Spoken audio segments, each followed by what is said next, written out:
officials to the Middle East today to try to broker a ceasefire deal. A breakdown of jobs data shows large job losses in the hospitality sector are being masked by a rise in health, education and public administration. The analysis in the Australian shows 90,000 jobs were lost in hospitality in the past year. 171,000 jobs were created in health and social assistance. The number of people planning to work beyond 65 will rapidly rise in the future. Gabriel Hodson has more. Get used to a greying workplace. A study of 1,500 people has found that 70% don't plan to stop work at 65. The Association of Superannuation Funds report found that about a third of people aged 65 to 69 are either working or looking for work. Hit their 70s and 9% are still employed. News Corp says it's prompted calls to change super rules because at the moment people who hit preservation age can't draw down on this super and top up the same account. Some get around it by having one account to draw from and another to put into, but the association says having multiple accounts doesn't make sense. An energy think tank is calling for all reverse cycle air conditioning systems to meet minimum smart energy standards. Report author Dr. Gabrielle Kuiper says some energy companies are already offering consumers cost savings, and she hopes this will roll out to all retailers. If we require more and more appliances to be sold with smarts like this, there'll be more and more companies offering households the ability to save on their electricity bills by flexing their demand. Parents are being advised to look out for early signs that their child is stuttering. International Stuttering Awareness Day is designed to increase awareness and tackle anxiety people may have about seeking help.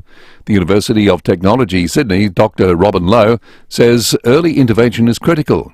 If a parent notices a change in their child's speech or notices what they think might be stuttering behaviours, then it's really important to see a speech pathologist right away. Now turning to 5AA Sport. The 2024 Mitsubishi Triton comes with 10 years warranty, plus 3 years free servicing, only at Agostino Mitsubishi. And here's Tom Wren. Thank you, Graham. Port Adelaide has made 5 delistings as it begins preparing for 2025. Veteran Tom Cleary is among those who's looking for a new club despite still having a year to run on his current contract. Former Cats duo Quentin Narkle and Francis Evans have also been let go, along with Tom Scully and Kyle Marshall. It's only October, but Hawthorn's free agency pickups of Tom Barrass and Josh Battle has leading analyst Matthew Lloyd talking up the Hawks' premiership chances next year. The Battle-Barrass combination, I think Hawthorn now lack for nothing. Poor. And I will... You're not going to say it, are you? I'll consider tipping them for the premiership. Oh, my word. Wow. I will. I don't think the small forwards, tough midfielders, Mitch Lewis back, I think that they'll push most sides. To cricket in South Australia, we'll be hoping to pile on the runs on day 3 of its Sheffield Shield clash against Queensland when it resumes at 1 for none in its second innings. After a first innings century, Henry Hunt was dismissed for a golden duck, SA leading by only 6 runs with 2 days to play.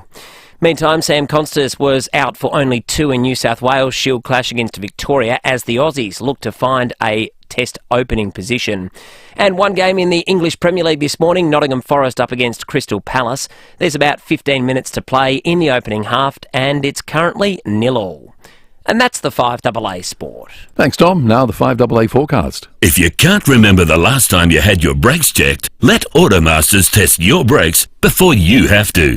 Partly cloudy and 24 today. Tomorrow sunny 21. Thursday 20 and partly cloudy. Friday mostly sunny 22. Currently it's 19. More news as it happens on 5AA. Hi, I'm Lynn Andrews. For over 50 years, the Lynn Andrews team have made it easy for landlords to manage residential and commercial property. From single homes to multiple commercial holdings, our passion for property investment means we have a great deal of knowledge. How to do it safely and properly, matching the right tenant with the right property every time.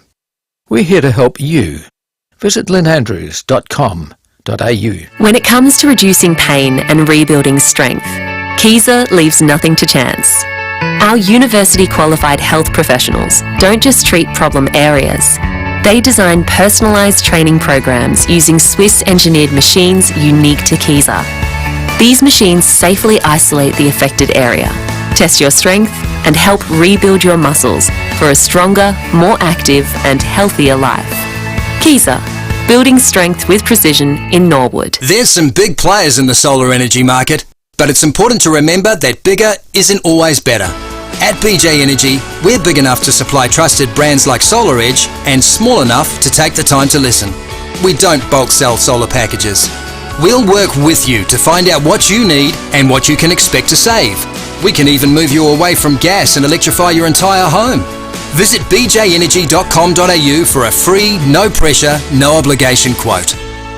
Ever heard of a 31-day sale? Well, now you have. For the month of October on in-stock vehicles, Wayville Hyundai is on sale with discounts and bonuses across the entire Hyundai range.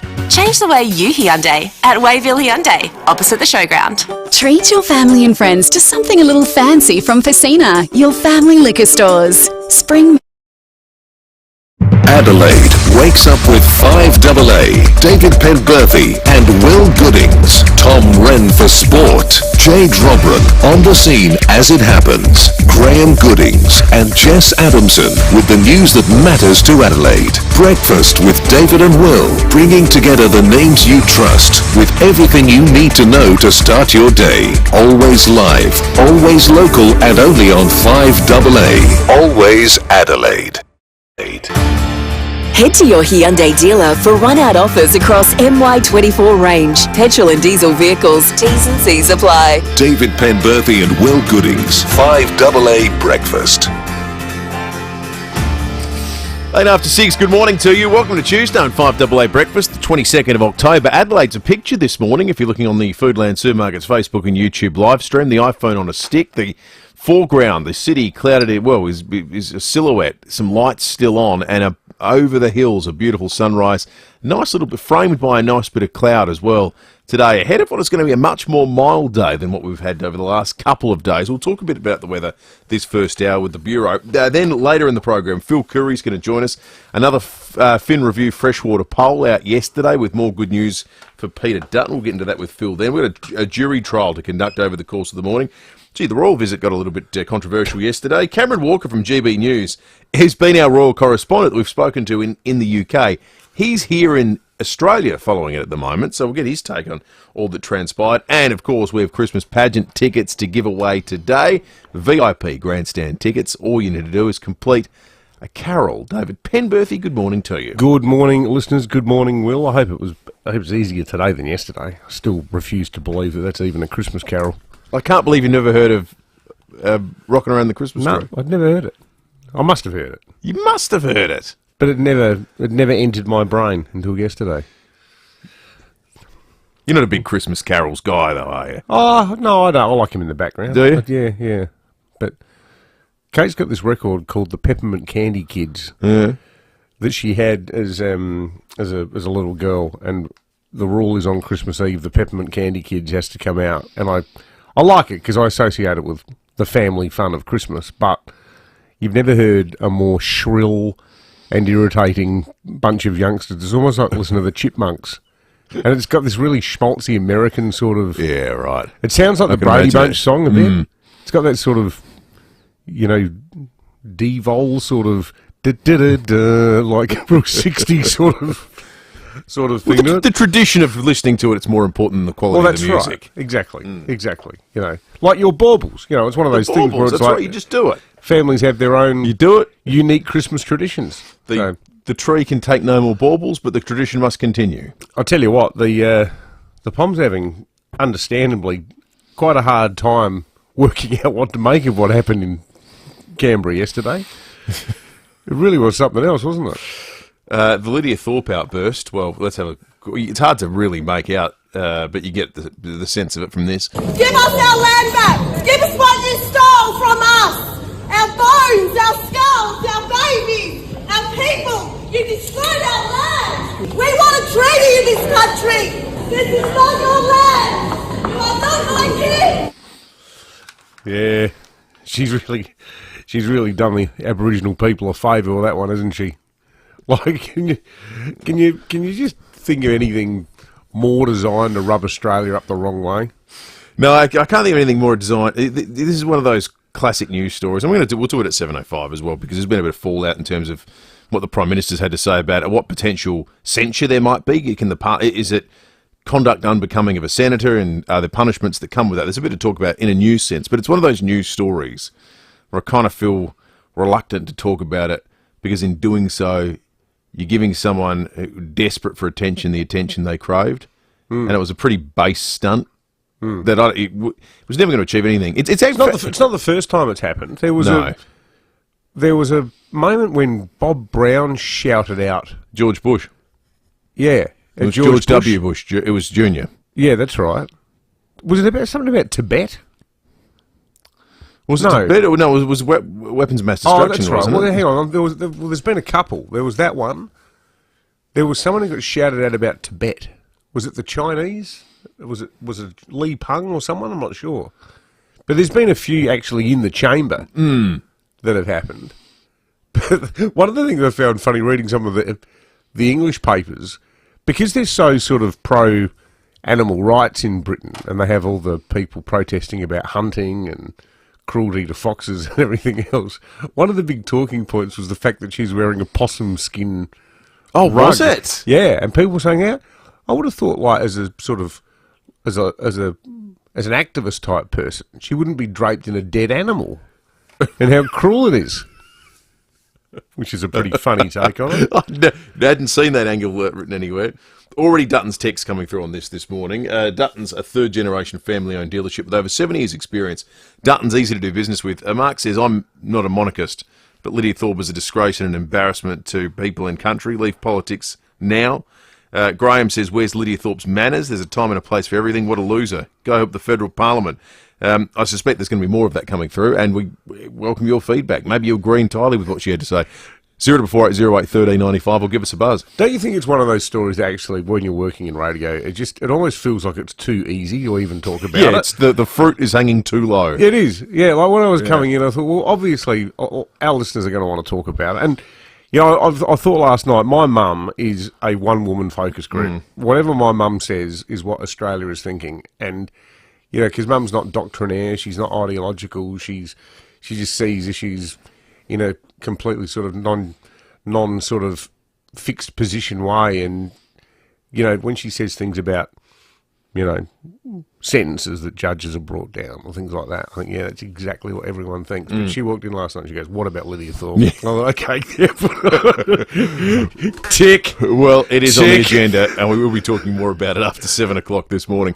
8223 0000, the number. Jump on the Foodland Supermarkets Facebook and YouTube live stream. Remember to have that number punched into your phone as well for a little bit later when we give away grandstand tickets to the Christmas pageant. We're going to take a quick break and get into the news headlines next. TJM 4x4 will be at the National 4x4 show this week at the Adelaide Showground with 20% off everything TJM. Bull bars, suspensions, snorkels, the lot. There'll be huge savings on GBM upgrades including Lovells, Tough Dog and TJM. Plus discounts on the entire range of driving lights, light bars and work lights. Save on fridges, long range tanks, clear view towing mirrors, roof racks and so much more. This Friday, Saturday and Sunday, Wavell Pavilion, Stand WA. Imagine it's a beautiful sunny day.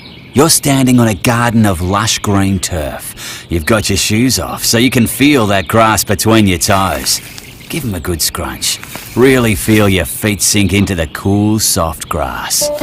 That feeling is yours every day when you lay lawn in your garden from the Turf Farm. The Turf Farm plant it, nurture it, harvest it, deliver it, and importantly, they guarantee it. Trust the Turf Farm. Go to theturffarm.com.au. A house is one of the biggest investments any of us will ever make, so it only makes sense to invest in the things we put inside our houses too. The team at Scott's Custom Furniture make beautiful, one-of-a-kind, handcrafted furniture made to match and enhance your existing decor. So if you can dream it, they can build it. From stunning floor-to-ceiling timber display cabinets, unique tall boys, elegant bed frames and stylish side tables, and it's all made from top-tier local timber. So rather than using Allen keys to assemble flat packs, why not create a one-of-a-kind piece of custom furniture, hand handcrafted from local timber. Just search for Scott's Custom Furniture and start designing pieces that you won't find anywhere else. Camper Agent RV Supercenter's huge RV yard sale is on this October 25th and 26th. Check out top RV brands like Winnebago, Windsor and Kia, plus X-Tour off-road caravans, Hitchhiker, Adria, Corrimal and Design RV. Save big on new and pre-owned caravans and motorhomes, all in stock and ready to roll. Free parking, free sausage sizzle. Come past and snag a bargain. Camper Agent RV Supercentre, your home on the road. See camperagent.com.au for details. G'day, Alan Gray here. Talking mechanic to mechanic, one of the toughest parts of our job would have to be tracking down the most reliable four-wheel drive parts. At Terrain Tamer, we have Australia's largest range of four-wheel drive parts, all designed, engineered and tested to outperform the original. Hey, righto guys. Talk to one of Terrain Tamer's army of trained parts interpreters who all speak fluent four-wheel drive, or jump online and have over 60,000 parts at your fingertips, delivered anywhere in Australia. Go to terraintamer.com. 5AA Breakfast is streaming live right now. To watch, simply head to 5AA on Facebook or YouTube.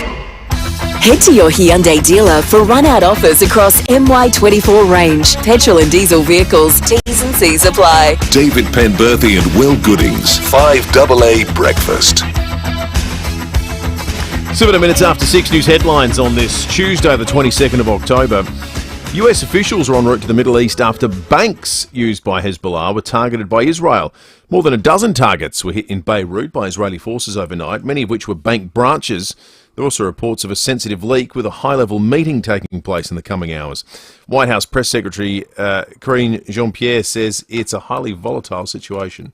I'm not going to get into particulars or specifics from here, but we are aware of the reports and we are definitely very concerned about them. They're working their way down the organisational chart, Israel. I read this morning that they've got one of the key blokes who reads up what the Hezbollah accountant. Oh, which really? is consistent with targeting the Meyer banks. Lansky. Yeah, that's right. That was his name, wasn't it? Yeah. The accountant of the mob, Meyer Lansky. I think they're at that level. Yeah. I don't know where they go to next. But I don't think there's anyone called Meyer Lansky working for Hezbollah somehow. Wouldn't have thought. A two-car collision resulted in 3 people being hospitalised. Is under investigation. It happened on the Teal Highway at Kapunda around 2 p.m. yesterday. 2 people were in a Honda SUV and a single person was in a Toyota Kluger. The women in the Honda were both in their 50s and suffered serious injuries, while a 38-year-old woman has minor injuries. Terrible news. A breakdown of jobs data shows large job losses in the hospitality sector are being masked by a rise in health, education and public administration. The analysis in the Oz shows 90,000 jobs were lost in hospitals in the past year. 171,000 jobs were created in health and social assistance. This is sort of what the RBA is talking about in terms of what's happening to the economy at the moment. It's being supported so much by public spending. Job creation has been largely public jobs that have been created. Well, this is it. And, you know, you look at the Queensland election, all the promises that are being made up there, which require, you know, extra public servants to deliver them. But you had that stat yesterday about we've got a record number of insolvencies at the moment. You know, there's businesses falling over left, right and centre in the private sector. But in the public sector, it's like, oh, happy days. More jobs being created. To Victoria, pro-Palestine students are taking Melbourne University to the International Criminal Court. They're launching action against Vice-Chancellor Duncan Maskell after they were driven out after a week-long occupation. It's being described as bizarre and highly irregular. That's a kind way of putting it. They're going to the International Criminal Court. You reckon they might have better things to do? Yeah, I would have thought about maybe the backdraft of what's been happening in South Sudan or, you know, any lingering Yemen. There's any number of marginalised people that are the subject of, you know, war crimes or genocide going on in the worworld. I reckon the old Melbourne University students. White middle class conceit, isn't it? Yeah. Like, no, we need our day in court too. Because I've been the subject of a microaggression by the Vice-Chancellor. To Queensland, the CFMEU and 2 of its officials have been fined more than $100,000 in a federal court. It's understood the charges relate to threatening employees of subcontractors to refuse to carry out work at a Brisbane construction site in 2020. And new safety codes designed to protect children online are being released for community consultation. The draft codes, designed by industry, would apply to all content across digital platforms.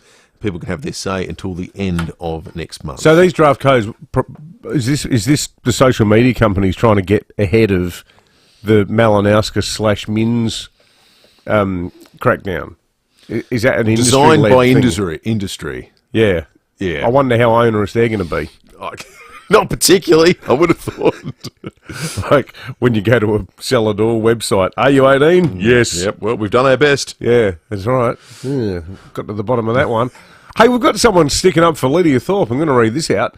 Is serious protesting on the biggest stage politically incorrect now, boys? A pompous elitist travelling on taxpayers' money is not a good place to start. Don't forget to wave your Union Jack flag. There you go. Okay, we found one. We've got a debate there. Yeah, exactly. Maybe we could. We were debating. I was debating with Sam Daddo earlier before we come on here. Could we put the Lydia Thorpe to the jury trial? And our concern was we won't find anyone. There's no question you can come up with that's going to get people on both sides of the discussion. Yeah. Stand corrected. Thanks for that text. Good on you, mate. Maybe we should. There might be some more. Thank you, Mark. He's the only one. And we're not making that up. We're just looking at the text line here. Jane with a Y. Good morning, guys. Don't politicians swear allegiance to the Commonwealth or the monarchy, i.e. the King or Queen, when they take their oath to Parliament? They do. If so, it's time to go. Lydia, read the room, Karen. One here from Mick. I'm not going to read that out. It might be defamatory. Sorry, Mick. You got no evidence to prove that, mate. One here, Lydia Thorpe's behaviour was everything wrong with our culture. Etc., etc., etc. Well, no, it says their culture. So that's not a nice thing to say. She does not speak for Aboriginal Australia in its totality, and in fact, she's been condemned by a lot of Aboriginal leaders. Well, there was an Aboriginal elder there that did the welcome to country, and even gave the king a kiss. That's right, and said, "Well, hang on, this is culturally not how we do things." Yeah. So, yeah, I think suggesting there's some homogenous approach to this is yeah, totally. Is it's not a they thing; it's a her thing. Yeah. There's a really good. I'm obsessed with what the Poms are saying about it. I really like this one. A woman called Helen Walsh, writing on the Telegraph's website in London. She says, Ms. Thorpe, she's just one of the many people who buy their opinions in a package. Pro-Hamas, Just Stop Oil, Extinction Rebellion, from a sort of opinion supermarket. Buy one, get one free. That's a good comment, isn't it? Nice. Top of 24 expected today, maybe up to a mil of rain, albeit unlikely, but the Bureau have left it open. Tomorrow, cooler again, top of 21. Thursday, a top of 20. Partly cloudy by the time we get to Thursday. Mostly sunny and 22 on Friday. Warm up a bit for Saturday, but there might be a bit more rain then. 25 and up to 2 mils. Probably a stretch calling it rain. More of a drizzle. Same too Sunday, 23 and a mil of rain. Monday, 23. So we've settled into a bit of a weather pattern this week where it'll be maximums in the low 20s. Nothing quite like what we just came out of yesterday, which was really a blast of summer. Yeah, we were running around, jumping in the pool after school yesterday. I reckon a lot of people would have done that. It might have been a lot of people's first pool days for the year. I went to Poolworks on Saturday, walked in, there were 6 people in front of me.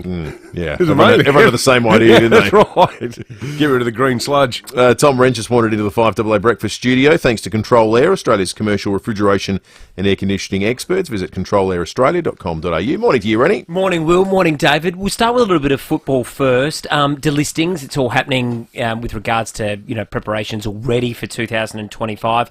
Port Adelaide making 5 cuts yesterday. Perhaps the most high profile, well, comfortably, I think, would be Tom Cleary. Didn't play this year, but more than 100 games, 30 years of age, and curiously still had a year to run on his contract. So he's been let go, wants to play on, and hopefully he finds another club elsewhere. Going to be hard, but we wish him the best of luck. Other ones that have come out, key position players that didn't play a game, Tom Scully, Kyle Marshall, and then 2 players that were involved deep in this finals campaign, Quinton Narkle and Francis Evans. So they've made their changes there, and it moves on pretty quickly, doesn't it? Have the Crows delisted anyone?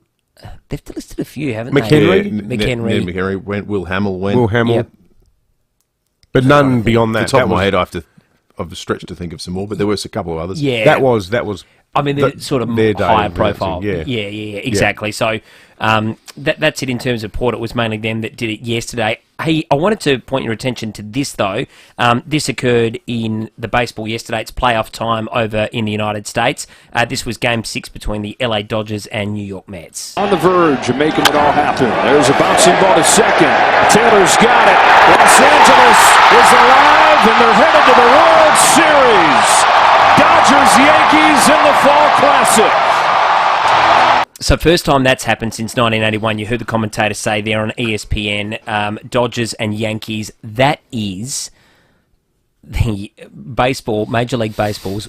I don't want to put too fine a point on this. It's the wet dream for them. They are loving this. The two biggest media markets, glamour markets, glamour players, TV ratings bonanza. This will be worth billions. Yeah, major sports love it when Los Angeles and New York face off, don't they? It's incredible. So you've got the East versus the West.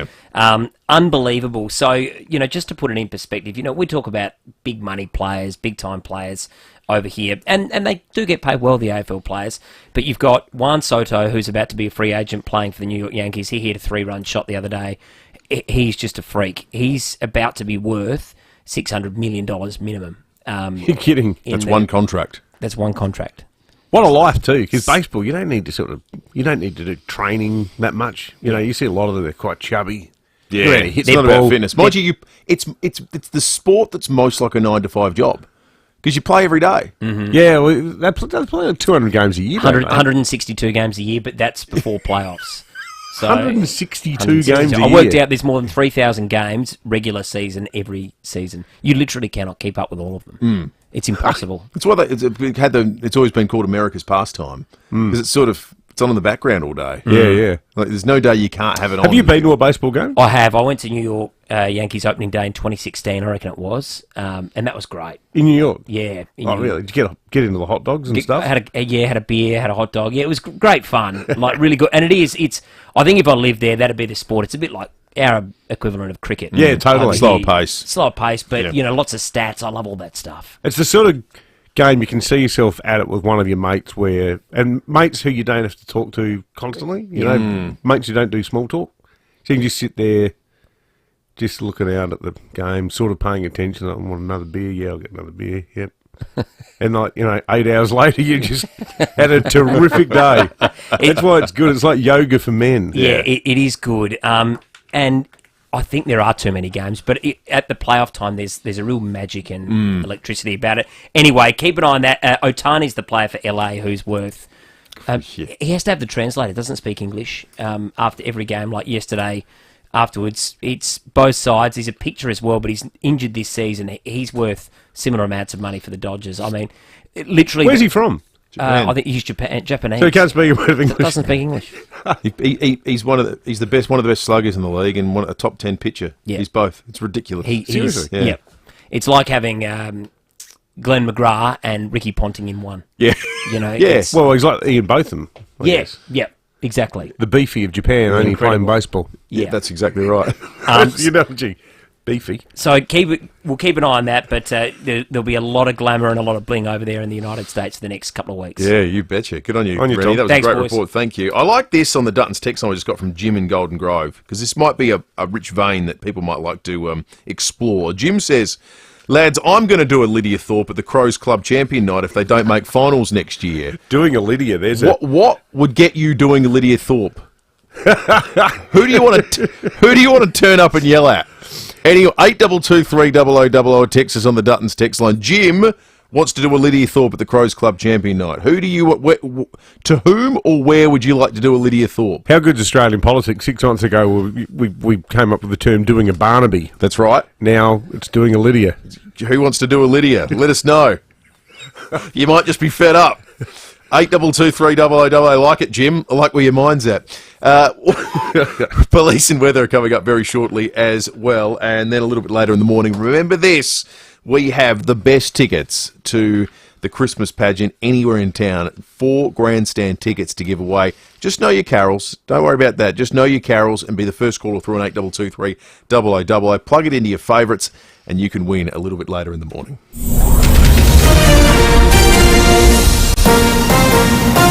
This is 5AA News. Always Adelaide. Partly cloudy and 24 today with the 6:30 news. I'm Graham Goodings. Hydrotherapy at Physio Extra Marion, including underwater treadmill, latest rehab facilities and highly trained physios. PhysioExtra.com. Lydia Thorpe is not backing down from her decision to disrupt the parliamentary reception for King Charles in Canberra. The independent senator screamed, "You are not our king and give our land back." She has defended herself on Sky News UK, saying she feels angry. But I understand that, you know, it's all about portraying me as an angry black woman. Well, yeah, I'm angry. I'm angry because I see too many of our people dying, too many people incarcerated. We don't have any land. Your king and his previous kings and queens stole that from us. Meantime, crowds in Sydney will get their final chance to meet Charles and Camilla. Katie Fuller has more. Here in the harbour city, the royal tour will come to a close. The King and Queen will carry out their own engagements early before taking part in a community barbecue in Sydney's west. They'll also meet with the Australians of the Year, Richard Scolyer and Georgina Long, learning more about their groundbreaking melanoma research. Then it's off to the Sydney Opera House for one last meeting with well-wishers. Their final engagement to be a fleet review on the harbour with a military flypast to be carried out overhead. US officials are en route to the Middle East after banks used by Hezbollah were targeted by Israel. More than a dozen targets were hit in Beirut by Israeli forces overnight, many of which were bank branches. There are also reports of a sensitive leak with a high-level meeting taking place in the coming hours. White House Press Secretary Karine Jean-Pierre says it's a highly volatile situation. I'm not going to get into particulars or specifics from here, but we are aware of the reports and we are definitely very concerned about them.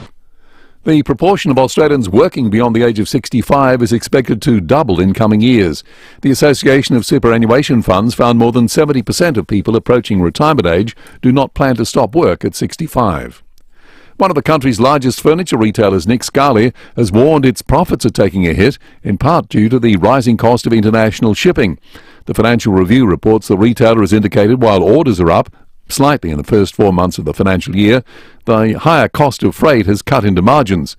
Retailers have mostly been able to weather recent challenging times, and Elio D'Amato from stock analyst Stockopedia has this blunt assessment of Australian consumers, saying they will continue to spend. Never underestimate the stupidity of the Australian consumer. I mean, as long as we're employed, we'll spend money on any sort of crap. Quite frankly, we're going out and going to buy furniture because that's what we need. The problem is, of course, is when you get this current environment where you see shipping costs go up, then obviously that means that their margins start to diminish. Disney's Beauty and the Beast is finally coming to Adelaide. Based on the 1991 animated film, the original production of Beauty and the Beast played for more than 13 years on Broadway, remaining one of the top 10 longest-running shows in Broadway history. Beauty and the Beast will play at the Festival Theatre next May. Now turning to 5AA Sport. The 2024 Mitsubishi Triton comes with 10 years warranty, plus 3 years free servicing, only at Agostino Mitsubishi. And a very good morning to Tom Wren. And to you as well, Graham. We'll start with cricket. Test selectors have been given no help as to who to pick for Australia's new opening position ahead of the Test series against India. Teen star Sam Constas made just 2 for New South Wales in their clash against Victoria. Marcus Harris backed up his first innings of 26 with 16 in Victoria's second. Cam Bancroft went for only 8 for WA, while Matt Renshaw made only 2 for Queensland. Now, whilst most of the country may be looking at the top order, one Queensland fast bowler seized his chance with a 5-wicket haul on debut against South Australia in their Shield clash at Allan Border Field in Brisbane. Tom Whitney telling Wide World of Sports it's been a dream debut so far. Yeah, it's been a pretty sort of pinch myself moment getting that cap, and been lucky enough to be in the wickets, which is nice. Whitney took 5 for 57 and then blasted 24 not out from only 11 balls to help the Bulls reach 308, a first innings deficit of only 6 runs. SA in trouble in its second dig. Henry Hunt out for a golden duck as they finished at 1 for none at stumps on day 2. Well, one of Australia's greatest boxers believes Tim Tszyu's shock loss can be blamed on the presence of his father. Former world champion Costa Tszyu flew into Orlando to watch his son's fight, the first time he's been ringside in 8 years. Jeff Fennick telling Wide World of Sports that could have led to Tim's defeat. I honestly believe that was more of a distraction than being a help, because he was trying to... I honestly believe that he was trying to prove something to his dad as well as the rest of Australia. He doesn't need to prove anything to the rest of Australia. And it's 0-0 early in the second half between Nottingham Forest and Crystal Palace in their English Premier League clash this morning. And that's the 5AA Sport. Thanks, Tom. Now the 5AA forecast. If you can't remember the last time you had your brakes checked, let Automasters test your brakes before you have to. Partly cloudy 24 today, tomorrow sunny 21, Thursday 20 and partly cloudy, Friday mostly sunny 22. Currently it's 17. More news as it happens on 5AA. Head to your Hyundai dealer for run-out offers across MY24 range. Petrol and diesel vehicles. T's and C's apply. David Penberthy and Will Goodings, 5AA Breakfast. 25 minutes to 7 in an hour's time, we're off to Canberra. We'll chat with Phil Curry. They have a Fin Review freshwater poll out that says that effectively now there is no advantage to the incumbent Prime Minister Anthony Albanese when it comes to preferred PM. The latest polling data also shows the coalition's still ahead. What does it mean in an election sense? No one better to break it down than Phil Curry in an hour's time. Speaking of federal politics, Jim, our listener before the break, coined the phrase doing a Lydia in relation to Lydia Thorpe shouting at the King and Queen yesterday. He said he's going to do a Lydia Thorpe at the Crows Club Champion Night if they don't make the finals next year. Well, Jim, you've started something because a lot of other people would like to do a Lydia, including Sue, who wants to do a Lydia Thorpe at Lydia Thorpe. Thank you for that, Sue. We got a text from someone here saying, I'd like to do a Lydia Thorpe to the Samples Darren Chandler for his love of keeping 2 clubs happy and not 8. Another person here says, I do a Lydia every time someone drives in the right-hand lane in an 80 zone is not overtaking. You are not the king, and this is not your lane. That's right. Exactly. You are not my king. 82230000. We'll give someone a Wallace double pass to go see the movies. What gets you doing a Lydia, or what would get you doing a Lydia? Shane from Craigmore has texted in saying that the smoke bandits have hit a smoke shop at Craigmore, but it's a break-in. He said that this happened 10 minutes before he got to Coles. I tell you what, they might have been fleecing you at the smoke shop. Might have been fleeced. Be careful going to Coles, though. We might talk about that at some length later. The Australian has got this extraordinary breakdown of, and this is from court documents as part of the prosecution that the ACCC is mounting. It's worth actually going through in some detail because what these court documents show, and it's for both Coles and Woolworths, is how this con job with these discounted products work. For some reason, in the actual printed paper, they've only printed the before and after price. But in the online version, they've printed the regular price of dozens and dozens of products. So what these products should actually cost. You know, that's factoring everything at the moment. Supply chain, power bills, war in Ukraine, all the things we hear as being valid reasons why prices have gone up.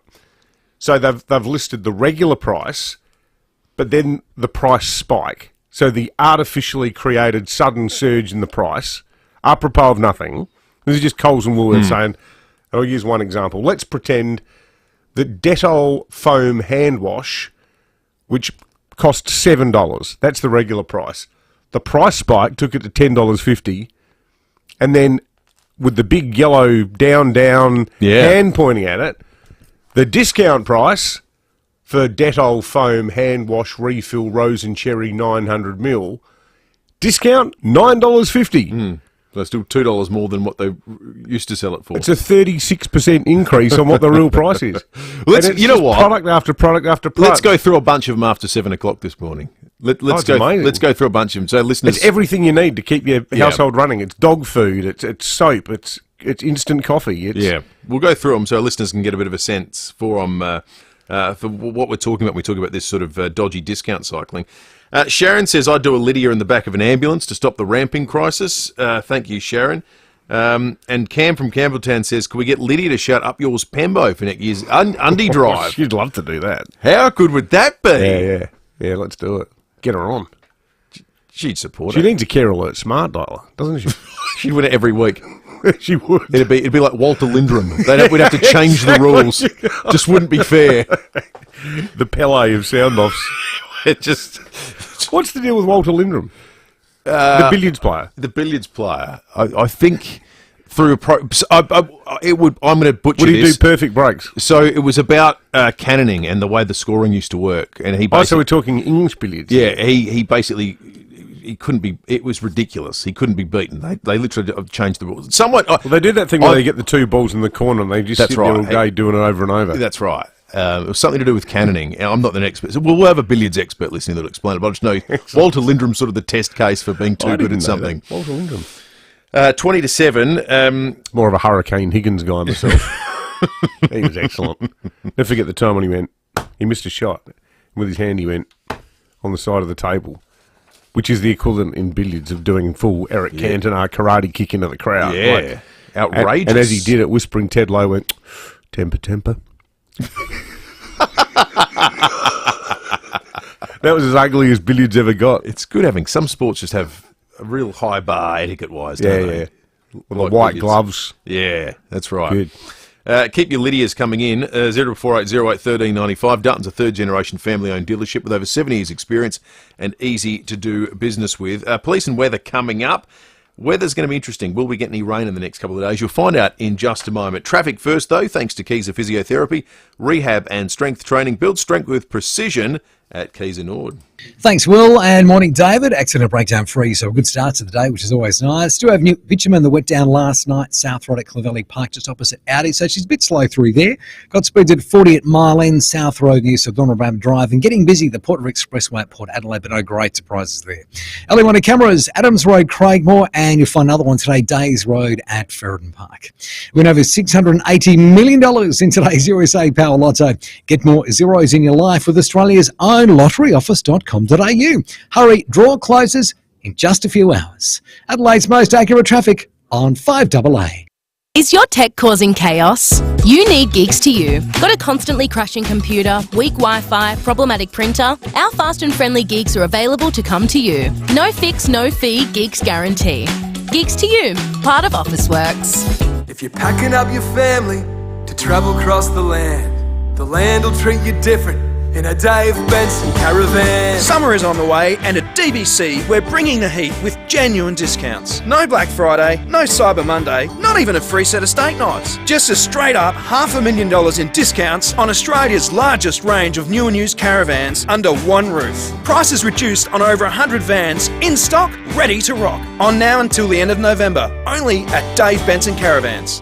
Everybody knows Right Price are the heating and cooling experts. So imagine how much you can save when they join forces with EcoVantage, the incentive experts. Together with Right Price, EcoVantage will help you source all the government incentives you're entitled to when it comes to heating and cooling your home, including energy-efficient heat pump hot water systems.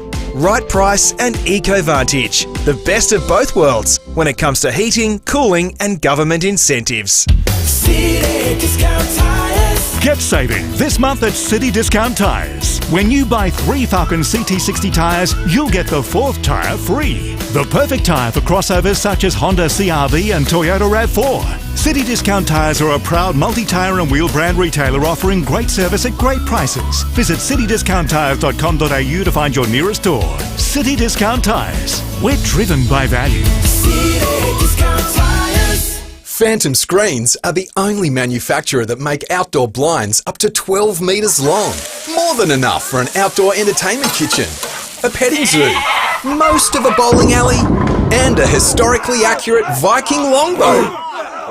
Since 1995, Phantom Screens have been improving homes with top quality, powder-coated, aluminium-framed retractable screens. Whatever space you have, there's a Phantom Screen for you at phantomscreens.com.au. Head to your Hyundai dealer for run-out offers across MY24 range, petrol and diesel vehicles. T's and C's apply. David Penberthy and Will Goodings, 5AA Breakfast. 16 minutes to 7. Let's talk about the weather today as the sun's starting to peek out from behind the hills and a little bit of low-lying cloud, but it's going to be a fairly attractive sort of a day. Not as warm as yesterday, I suspect, though. Hannah Marsh has the specifics at the Weather Bureau. Morning to you, Hannah. Morning, David and Will. Actually, how hot did it get yesterday in the end? So we ended up getting up to 33 yesterday. Wow. And for much of the night, it really hovered around that 20 to 24 degree mark. The change has only just come through recently. And so our lowest all night has been now at 16.9 degrees that we're currently sitting on. And then how does today look? Because it seems like it's going to be a little bit cooler. Yeah, it will be. We're heading for a maximum of 24 degrees today. We'll see cloud increasing, and there is just a slight chance that we do see a shower as we head towards the evening period, but we're not expecting much in it. Then tomorrow we're looking at a maximum of 21 degrees and sunny, really hovering around this 20 to 22 degree mark for the remainder of the week, before increasing to 25 on Saturday ahead of the next change, which will bring further shower activity. But again, not much in it. Good stuff, Hannah. Sounds nice. Nice mild week. Yeah. Hannah Marsh there from the Weather Bureau. All right, let's head to SAPOL. Senior Constable Kimberly Broad joins us. Been a car fire at One Tree Hill. Yeah, good morning. It was just after 11:30 last night. Police and MFS were called to Yorktown Road at One Tree Hill after reports that a vehicle was engulfed in flames. Now, MFS crews arrived and extinguished the blaze, but unfortunately it did destroy the Ford utility. The fire actually spread to some nearby shrubs as well, but fire crews were able to prevent that from spreading any further. So investigations are continuing, and police believe that the vehicle was stolen from a Blakeview address earlier yesterday. So we're just asking anybody with any information on the fire, if they notice any suspicious activity around the area, if they could give us a call on the Crime Stoppers number 1800 333 000. And also, Kimberly, there was a serious crash at Kapunda yesterday. Yeah, so that ended up with 3 people being treated in hospital. That was just after 2:30 yesterday afternoon. We responded to a 2-car crash on the Teely Highway at Kapunda. Now, the driver of a Honda SUV, it's a 54-year-old local woman. She was taken to hospital where she was treated for serious injuries. Another passenger, 56-year-old woman, was flown to hospital where she was treated also for serious injuries, and the driver was only sustained some minor injuries, but both cars were towed from the scene, and we are investigating the crash, and that highway was closed for several hours while police conducted that investigation. And again, if anybody witnessed the incident or has any further info to assist police, if they could call us on the Crime Stoppers number 1800 333 000. Good stuff there, Senior Constable Kimberly Broad from SAPOL. Thank you. It's 12 minutes to 7. What's something that you know someone's not Australian because of the name they use for it?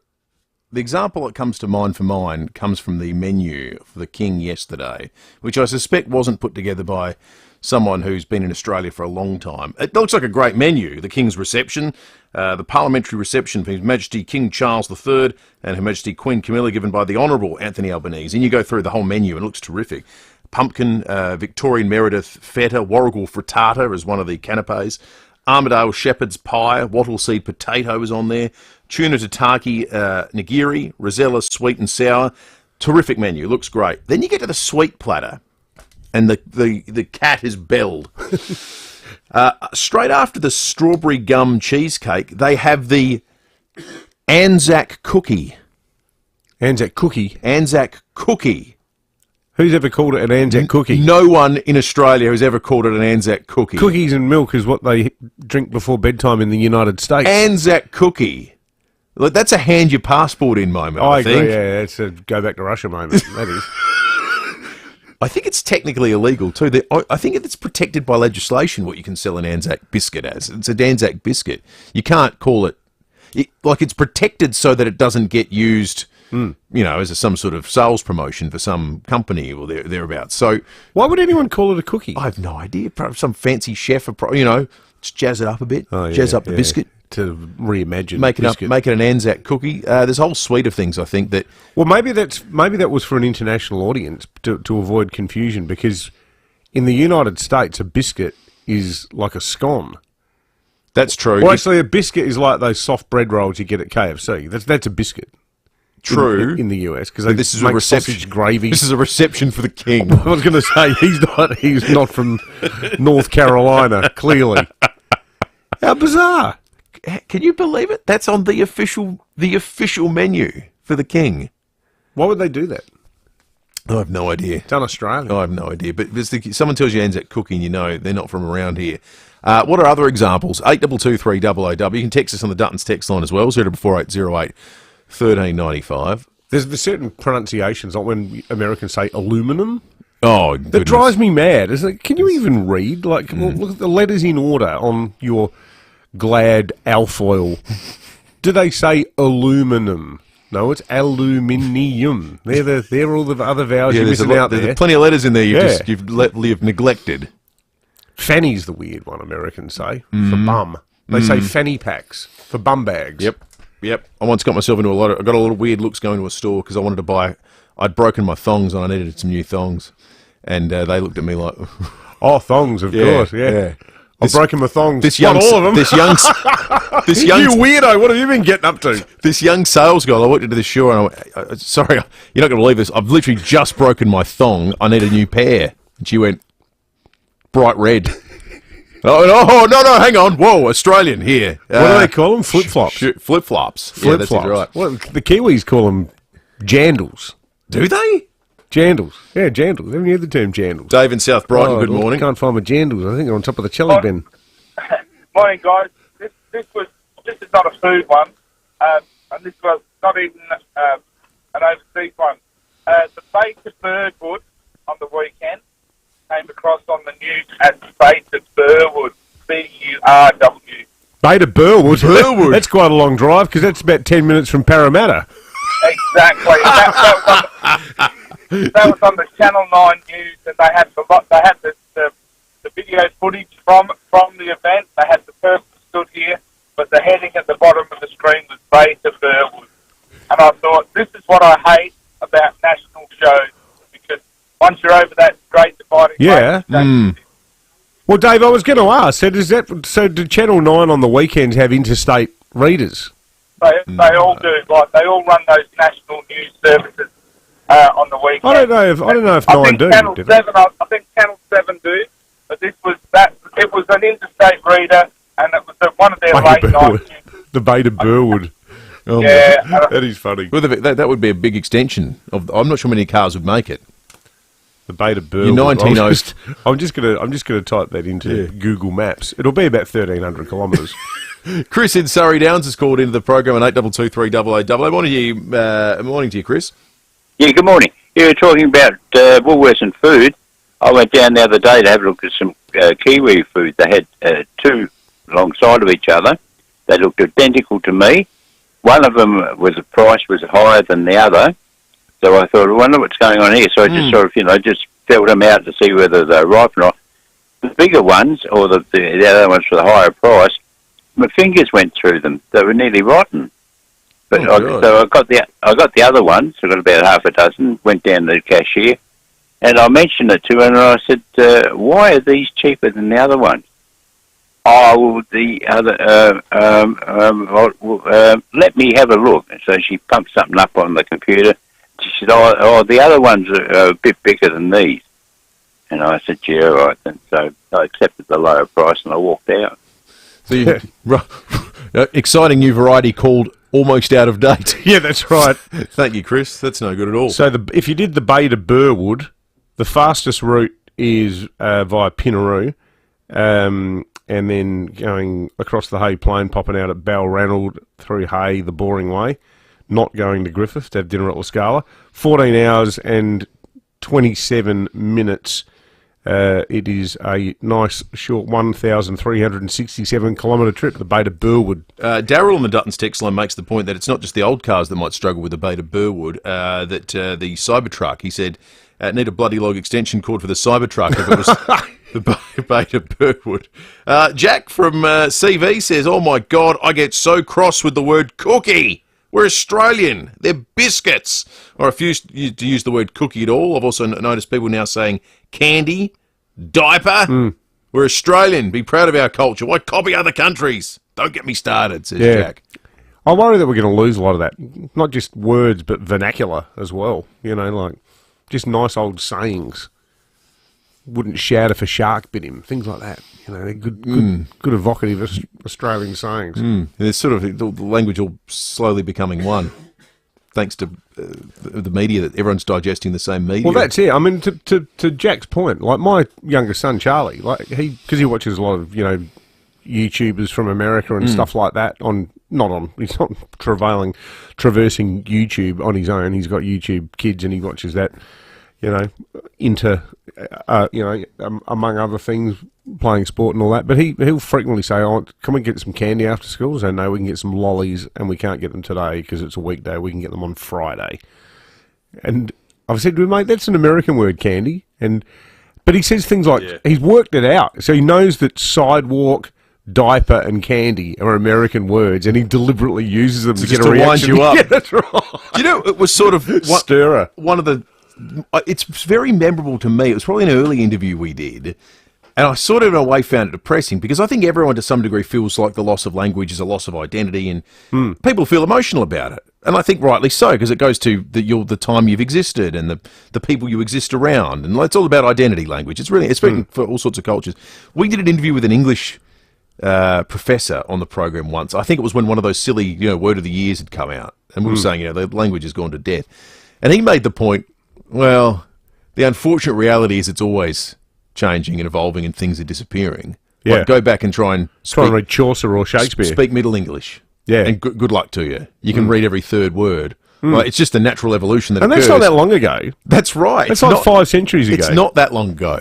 It's only, 5-6 lifetimes ago. And in that span, it's almost unrecognisable. He's right, but it also made me sort of sad about the inevitability of it all.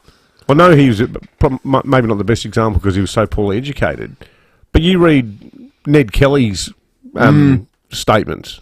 That's less than 200 years ago. It's not, and that's really hard to understand. It's not that we suddenly got TVs and the language started changing.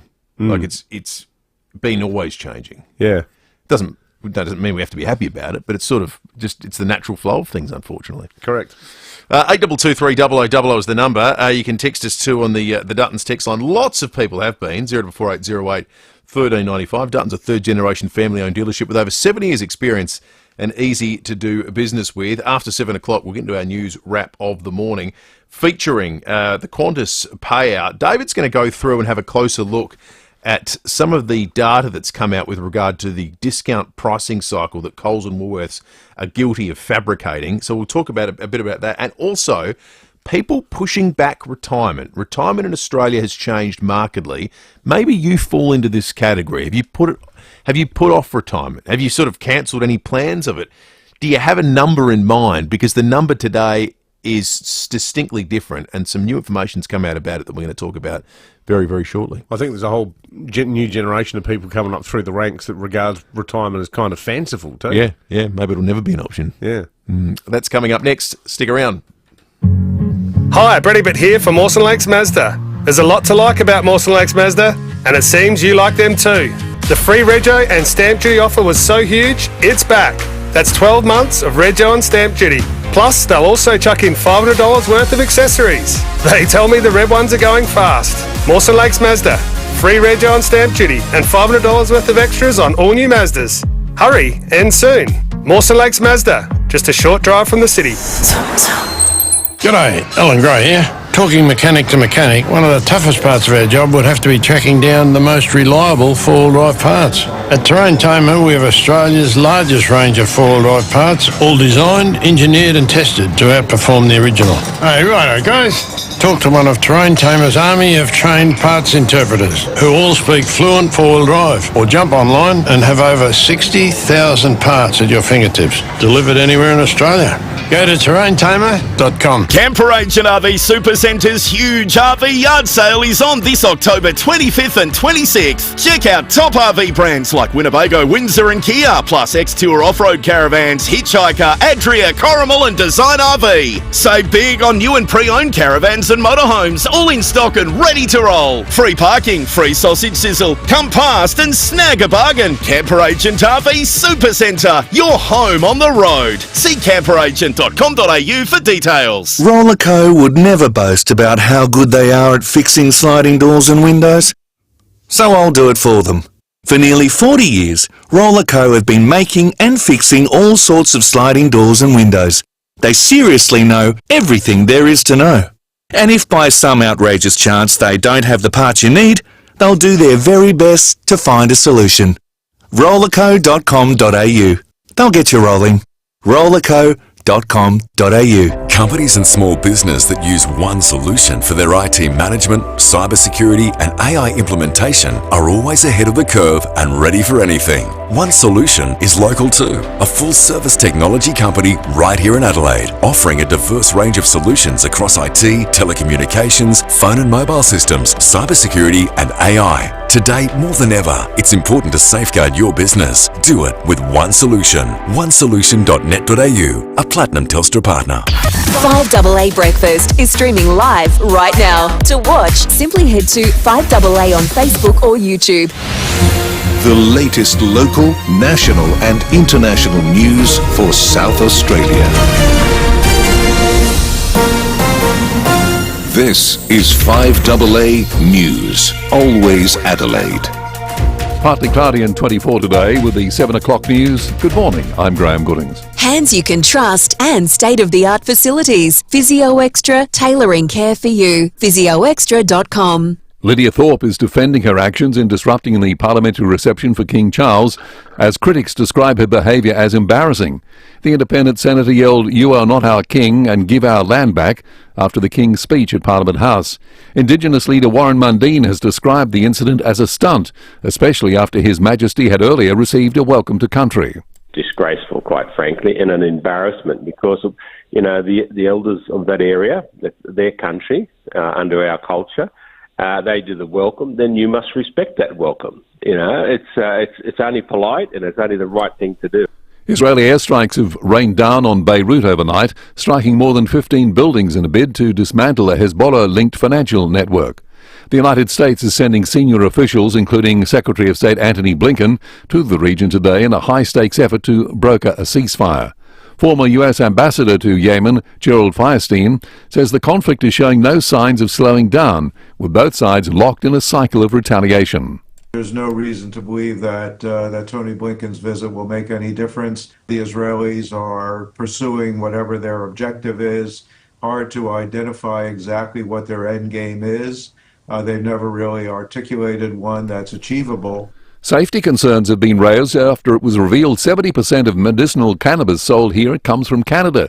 It raised concerns there are few checks on its quality, with Australian growers forced to meet strict criteria before the product can be sold in the country's booming medicinal market. The extent of Coles and Woolworths' fake discount scheme has been revealed in new court documents lodged by the regulator. Christina Hearn reports. Court documents lodged by the Australian Competition and Consumer Commission to the Federal Court allege over 500 everyday grocery items across Coles and Woolies were given fake discounts. According to the Australian, Raid Mozzie Spray topped the list for Woolies, given the discount price 39% above the regular cost.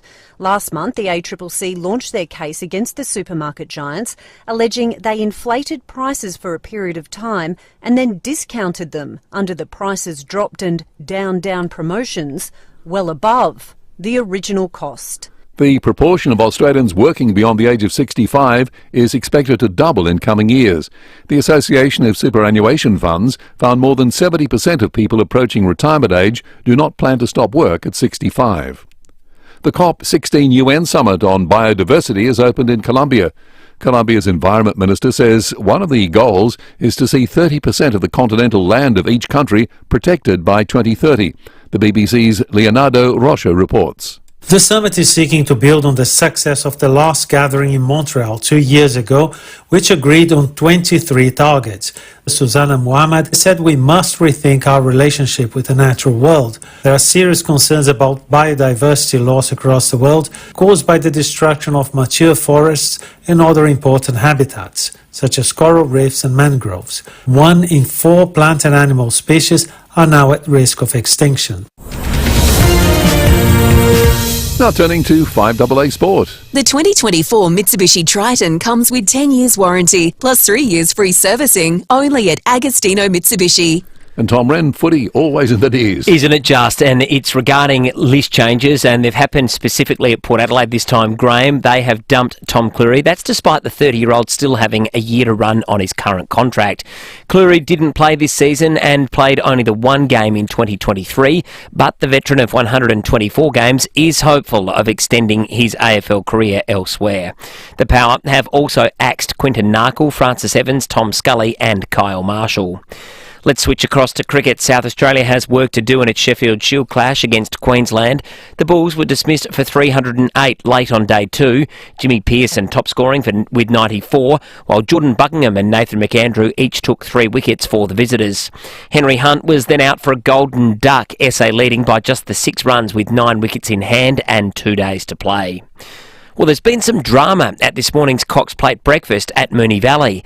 Nine's Tony Jones says one of the favourites has thrown the rider and taken off. FIVEAA, which is one of the Chris Waller chances in the Cox Plate, was coming around the turn here at Moonee Valley and just seemed to have lost her footing. Jockey James McDonald was thrown from the horse, and the horse just absolutely bolted. It's done about 3 laps of Moonee Valley. The stable staff had stand across the course trying to wave her down and calm her down.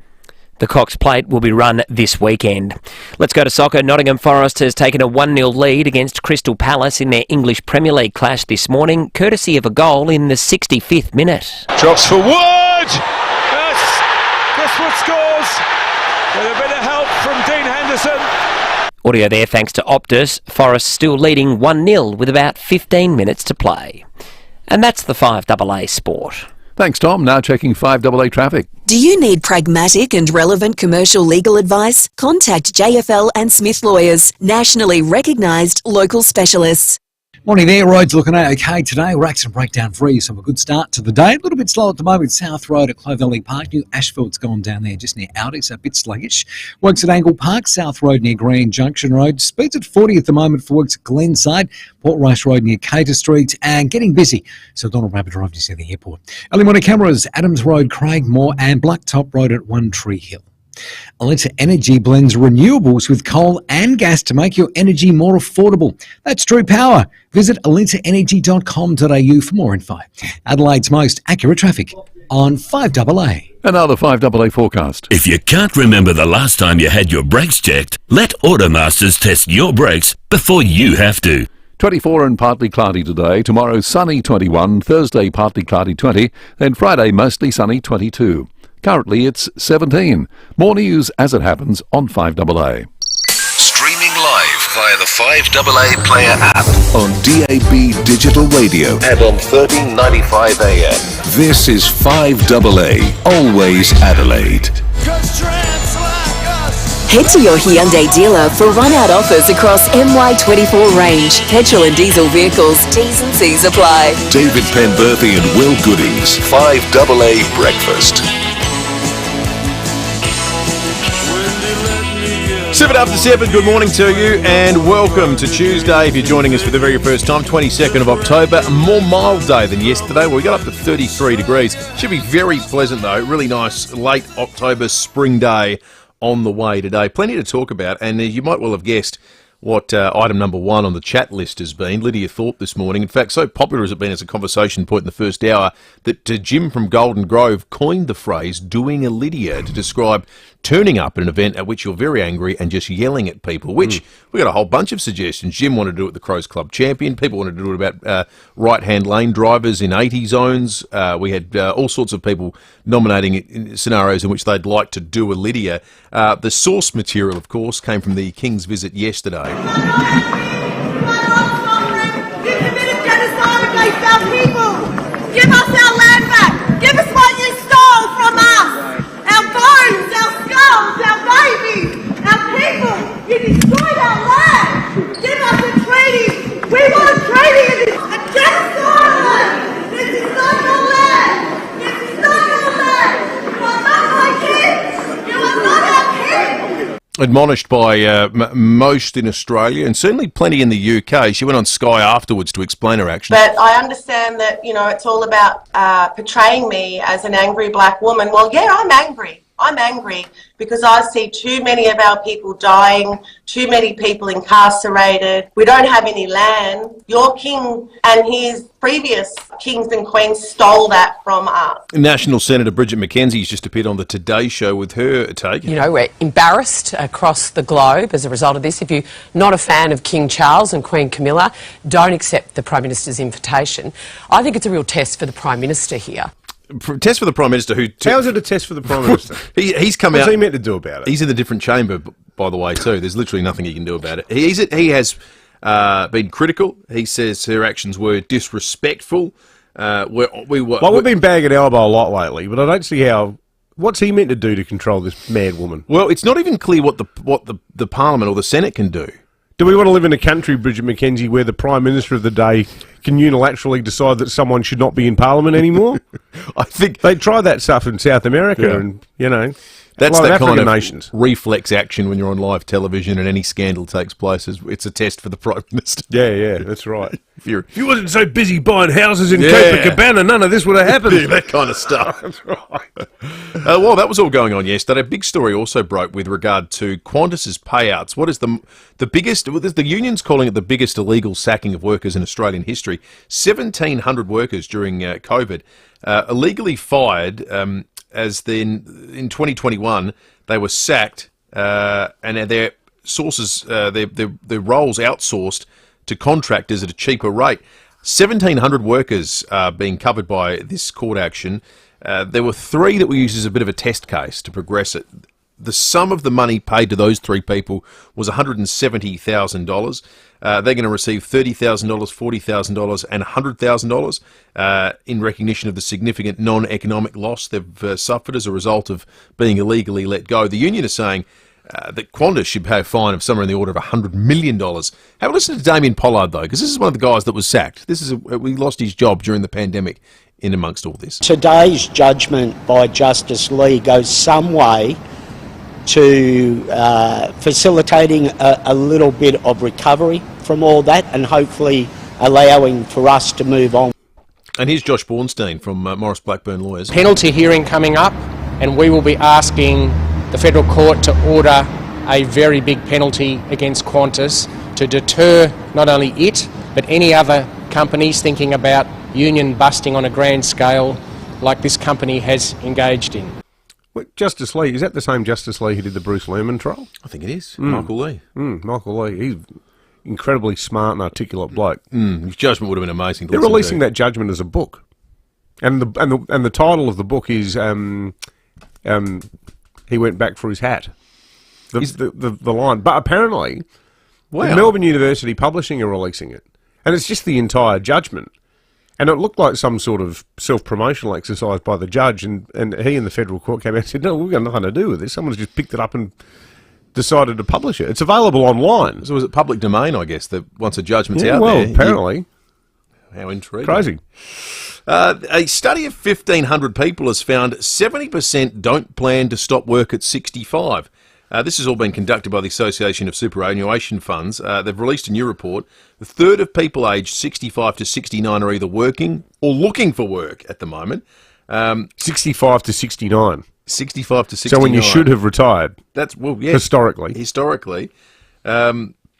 There's a broader debate around accessing of super and super rules and paying into your super that's been started. But I think before you get into the nuts and bolts of it, it's just an interesting sort of sign of the times. We got a text from someone a short time ago that fits into this category. John says, re-retirement, I'm 78 and still working. Start each morning at 6:30, finish at 4:30 each weekday.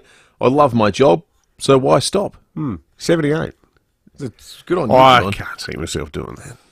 Would you work that late into your life? Not by design. Depends what it is. Yeah, how onerous it is. And there's a lot of people. You could look at a lot of people in business who just can't stop.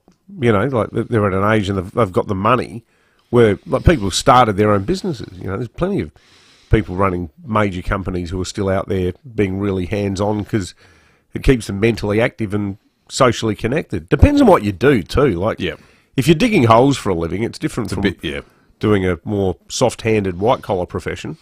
John, being 78, would well remember this moment, this day, and the release of this song in 1966, because it happened October 22, today, in 1966. I'm picking up vibrations. She's giving me excitations. I'm picking up vibrations. She's giving me. It's a big moment of technical innovation and evolution for Brian Wilson. The way the song was chopped up and spiced and recorded in segments as opposed to just as a song in its natural state. Good vibrations. One of, among many, of the Beach Boys' all-time classics. That song is so, just, you listen to it really closely and you think, there's so much going on in here. Like, all the layering of the vocals and that weird sound in the background. I'm not sure how they made that noise. One of our listeners might know. Is it a theremin? Is that what it's called? I don't know. But apparently, I'm not sure which Beatles album it was. It might have been Revolver, but when it came out, Brian Wilson got so upset and stressed that it was so innovative. Might have even been, was it Sgt. Pepper's, or was that too late? But when he was writing Pet Sounds, there's all these stories about how he convinced himself that all these bushfires in California that were being started by the songs he was writing. So he got this fire department hat and was wearing it while he was recording a lot of the songs. And he also filled up his lounge room with sand and had his piano in this pile of sand to get more of a beachy sort of feel. Or he's a completely extraordinary bloke, like a unique mind, but just that record, Pet Sounds, is just astonishing. It's so good. And so many beautiful songs like, God Only Knows What I'd Be Without You. And things like Sloop John B, that old Jamaican tune where they covered it, and just the start of it, that did it. Let's just in a league of his own, that guy, isn't he? Unbelievable. Lots of good Dutton's text coming through. Dutton's a third-generation family-owned dealership with over 70 years' experience and easy to do business with. Terry Riley points out there's plenty of people at 5AA who refuse to retire. Certainly are. Will and I are young. Yep. We've got another 5 decades. Well, you've got another 5 decades left in you, I reckon, Will? 5 decades? 4 decades. Sounds like a long time. That's the thing, like, try stopping KG from coming in on a Saturday, though. Well, we got a text from Kev who made the exact point. He says KG's 80 years old. He loves it. And him and Cornsey, they got that natural rapport. Cornsey's younger than KG, but he's not in his youth. But you look at Graham's output. The columns that he writes, his columns are great. Like, he's just keeps him thinking. And the thing is, it's the listeners and the readers that you do it for, because you like talking to people. That's what makes people stay in a profession like ours. Yeah, absolutely. But as I say, we're lucky. I don't go home in actual physical pain after the show. Not physical pain. Only emotional pain. I noticed sometimes. how you emphasised physical Yeah, there. right. Not that there was the absence of pain. Yeah. 17 after 7. We're going to talk sport in a moment. Then return to federal politics with Phil Curry after 7:30 today. Keys of physiotherapy, rehab and strength training. Build strength with precision at Keys and Ord. Thanks, Will. Getting busy in the usual spots this morning for the drive-in. South Road at Tonsley as you jump off the Southern Expressway. Grand Junction Road busy at Enfield at the Main North Road area, and starting to get slow the Port River Expressway at Port Adelaide. Down to 44 weeks at Crayfus West, the Freeman and the Measays ramp, and got a camera too this morning. Elizabeth Way at Elizabeth. Still paying FPOS fees? Please switch to SmartPay zero cost FPOS today. Visit smartpay.com.au. T's and C's and minimum turnover apply. Adelaide's most accurate traffic on 5AA. 5AA Mornings with Matthew Pantelis. State Cabinet has gone to Whyalla with concerns about the steelworks there, and GFG refinancing, restructuring financially their organisation. The Energy Minister Tom Koutsantonis joins me now. We know how strategically important this city is for the country, not just for the state. Matthew Pantelis. We just want to reassure people that we've got Whyalla's back, that is so critically important for the state's future. Weekday mornings from 9 on 5AA. Always Adelaide. Now, let's see what's in the swear jar at Buy Urban Bathrooms and Kitchens. Oh, wrong swear jar. This is it. From Martin the Tiler, affectionately known as Millimetre Martin. He swears you'll love his millimetre-perfect craftsmanship. And here's one from Rick the Plumber. Rick swears to always clean up after himself, guaranteed. For a team that swears to deliver on quality and service, see Buy Urban Bathrooms and Kitchens, Adelaide's home renovation experts. I have a riddle for you. What do you call someone who enjoys a delicious meal of fish and chips, a beef schnitty burger, or a chicken wrap for just $15 with a stunning view of Port River at the Lighthouse Wharf Hotel during the week? Smart. Head into the Lighthouse Wharf Hotel any day of the week and grab a $15 lunch special. Also, if you're looking for a stellar function space, Lighthouse Wharf Hotel does that too. You just know it's a Barreau Hotel.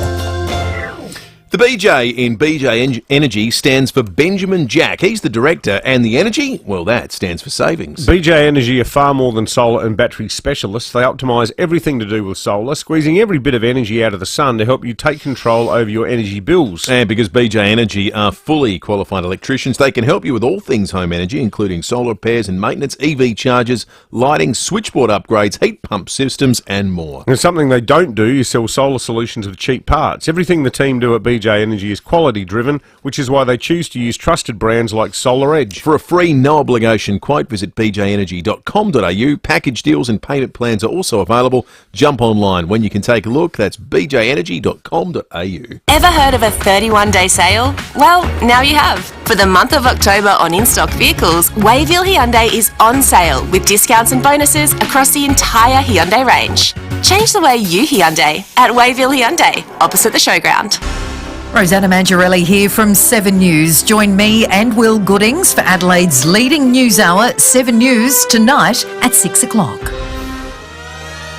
Head to your Hyundai dealer for run-out offers across MY24 range, petrol and diesel vehicles. T's and C's apply. David Penberthy and Will Goodings, 5AA Breakfast. 21 after 7. Sun's above the hills. Beautiful morning outside in Adelaide at the moment. Lots of our listeners sharing stories that back up the research being done by super funds here in Australia about people's choices going into retirement. Choice might be putting it a little bit liberally. Some people don't get the choice. Well, They just have to, yeah. But the reality of what's happening out there is that people aren't retiring as they once did. Sue says, I'm 64, working for myself part-time and hanging for pension age of 67, unless they change it, she says. Meanwhile, my partner is still working full-time at 76. Go figure. Greg says, I just turned 68 and will retire in April. I'm lucky. I don't have a stressful job and can only continue to work to pay for holidays. As I said, I'm very lucky. Mick says, 69-year-old firefighters, police and brickies. Ha ha. Yeah, well, that's true. Yeah, that's right. There's not an option there, is there? Keep your stories coming through. 0480 08 1395 or 8223 0000, which is the number Dean in Flinders Park has called. Good morning to you, Dean. Morning, Dave. Will, look, firstly, thanks for the meat tray on Friday, but it came with a bit of an inconvenience. My son and I were travelling in the Hay Plains Friday, going to West Wyalong, the end of Temora, and we pulled off of the highway to take your call, and as we were talking, the ute was sinking. What was sinking, sorry, Dean? The ute? The ute. We were in a ute that we were travelling in, utility we were travelling in. So was it soft sand or something? We thought the dirt road that we pulled off of was solid because of the shale and the gravel on top of it. Yeah. So we went off the road, and about 15 feet, 20 feet in off the main road, the ute went down. What was it? Was it wet? Was it like boggy? It had rained furiously on Thursday night across the Hay Plains and whatever. And it did again on Friday before the air show. How'd you get it out, Dean? We waved down a couple of cars going past, and nobody stopped. And then a civil works company who had cancelled a job went past with a 4-wheel drive ute. They pulled over. We put a tow rope on it, pulled us out. They didn't want anything but a few dollars exchanged through the window. Oh, wow. And Dean, all this happened because you were entering Meat Tray Friday. Yep. I can't help but feel somehow responsible for this. I'm sorry, mate. Dave, look, let me tell you, between getting bogged and getting out, it was about 3/4 of an hour. We were so lucky. Oh, that's not too bad then. Oh, what a story. I'll send you some photos. Yeah, ping them in. We'll put them up Text on the them through. on the live stream. You're the first person that's gotten bogged because of Meat Tray Friday, Dean. So if there's any consolation, you've made a bit of history. Thank you. Anyway. Good on you, Dean. Glad that story had a happy ending. I thought this car might have been a write-off. Didn't know how it was going to end. I thought that was going. All right, 24 minutes after 7. Keep your stories coming through. In the meantime, we're going to talk sport for a moment. Rowie and Timmy G last night, they spoke on the state of the AFLW and talked a bit about its long-term future, because there was a bit of criticism of how it was fixtured this year, how compacted the schedule has been, what that's meant in terms of game quality and so forth. So here's a bit of that discussion last night on the Sports Show. Here's my take on it, and there's no solution I think it's a generational thing. And let's just say a generation is 20 years. They're in year 9.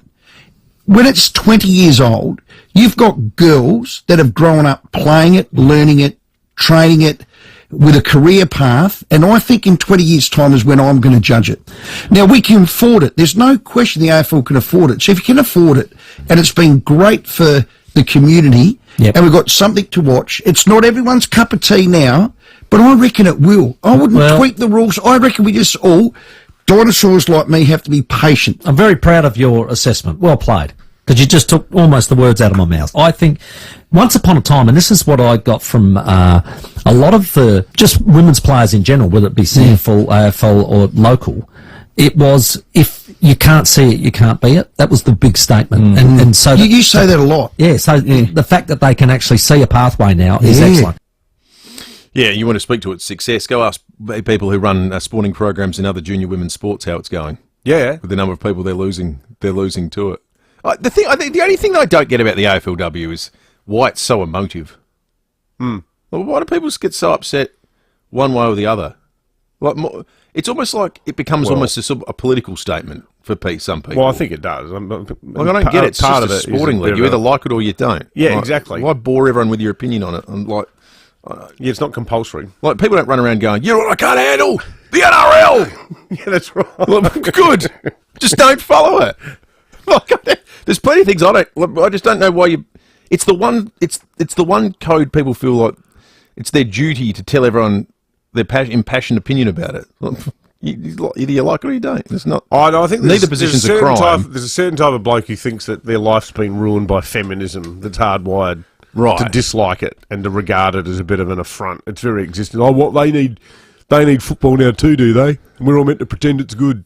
There's a bit of that going on, but I mean, 20 years ago, there was nowhere for these women to play footy. So it is a new comp. And the other thing I'd say, there's plenty of rubbish men's games. I mean, the second half of this year's grand final wasn't particularly interesting. Don't you think? I mean, the only interesting thing was what the margin was going to be. Yeah, but it's just not. Which is the only reason poor people kept watching, and the desperate hope was 120 points. I got so many port mates who were texting during that game going, "Come on! It looked alive at one point. Please. Before it petered out. Let's erase 2007.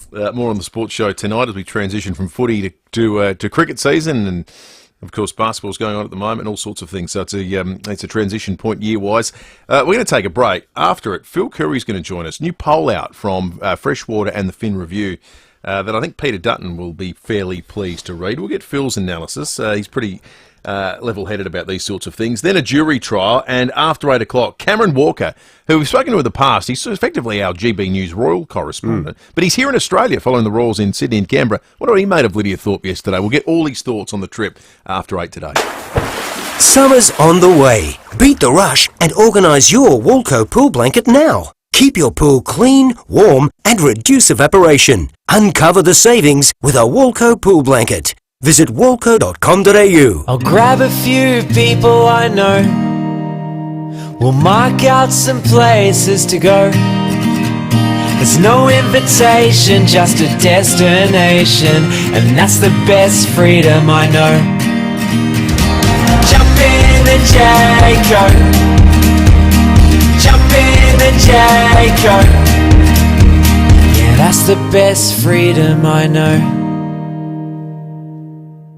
If your business needs finance fast, speak to Universal Finance right now. Universal Finance make business loans easy. Unsecured business loans and business overdrafts. Universal Finance can help your business now with same-day settlements in most cases. See Universal Finance in Kent Town or search Universal Finance.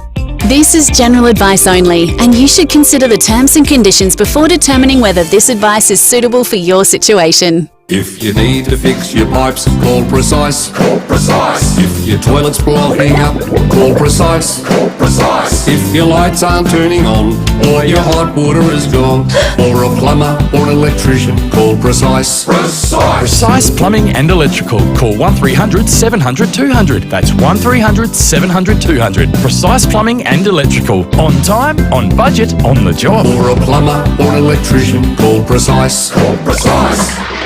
Fluorio Milk Company will always put SA first, and you can too. When you reach for milk, reach for Fluorio Milk Company products and support our dairy farmers and their families. We guarantee that all our milk is 100% South Australian and it's always fresh. We have over 24 refrigerated trucks shipping Fluorio milk to cafes, restaurants and supermarkets all over SA. Look for the local in your supermarket. Fluorio Milk Company. We're for SA dairy farmers. When you choose Keaton, you can retire with confidence your way. Whether you're after more space or less, a change of scenery, or a new home nearby. Our retirement communities throughout SA offer many ways to enjoy your exciting next chapter. Choosing Keaton means choosing well-being in every way. It's choosing genuine connection and enjoying the confidence that comes with true quality, freedom and service. Explore our 4 South Australian retirement communities at keaton.com.au today.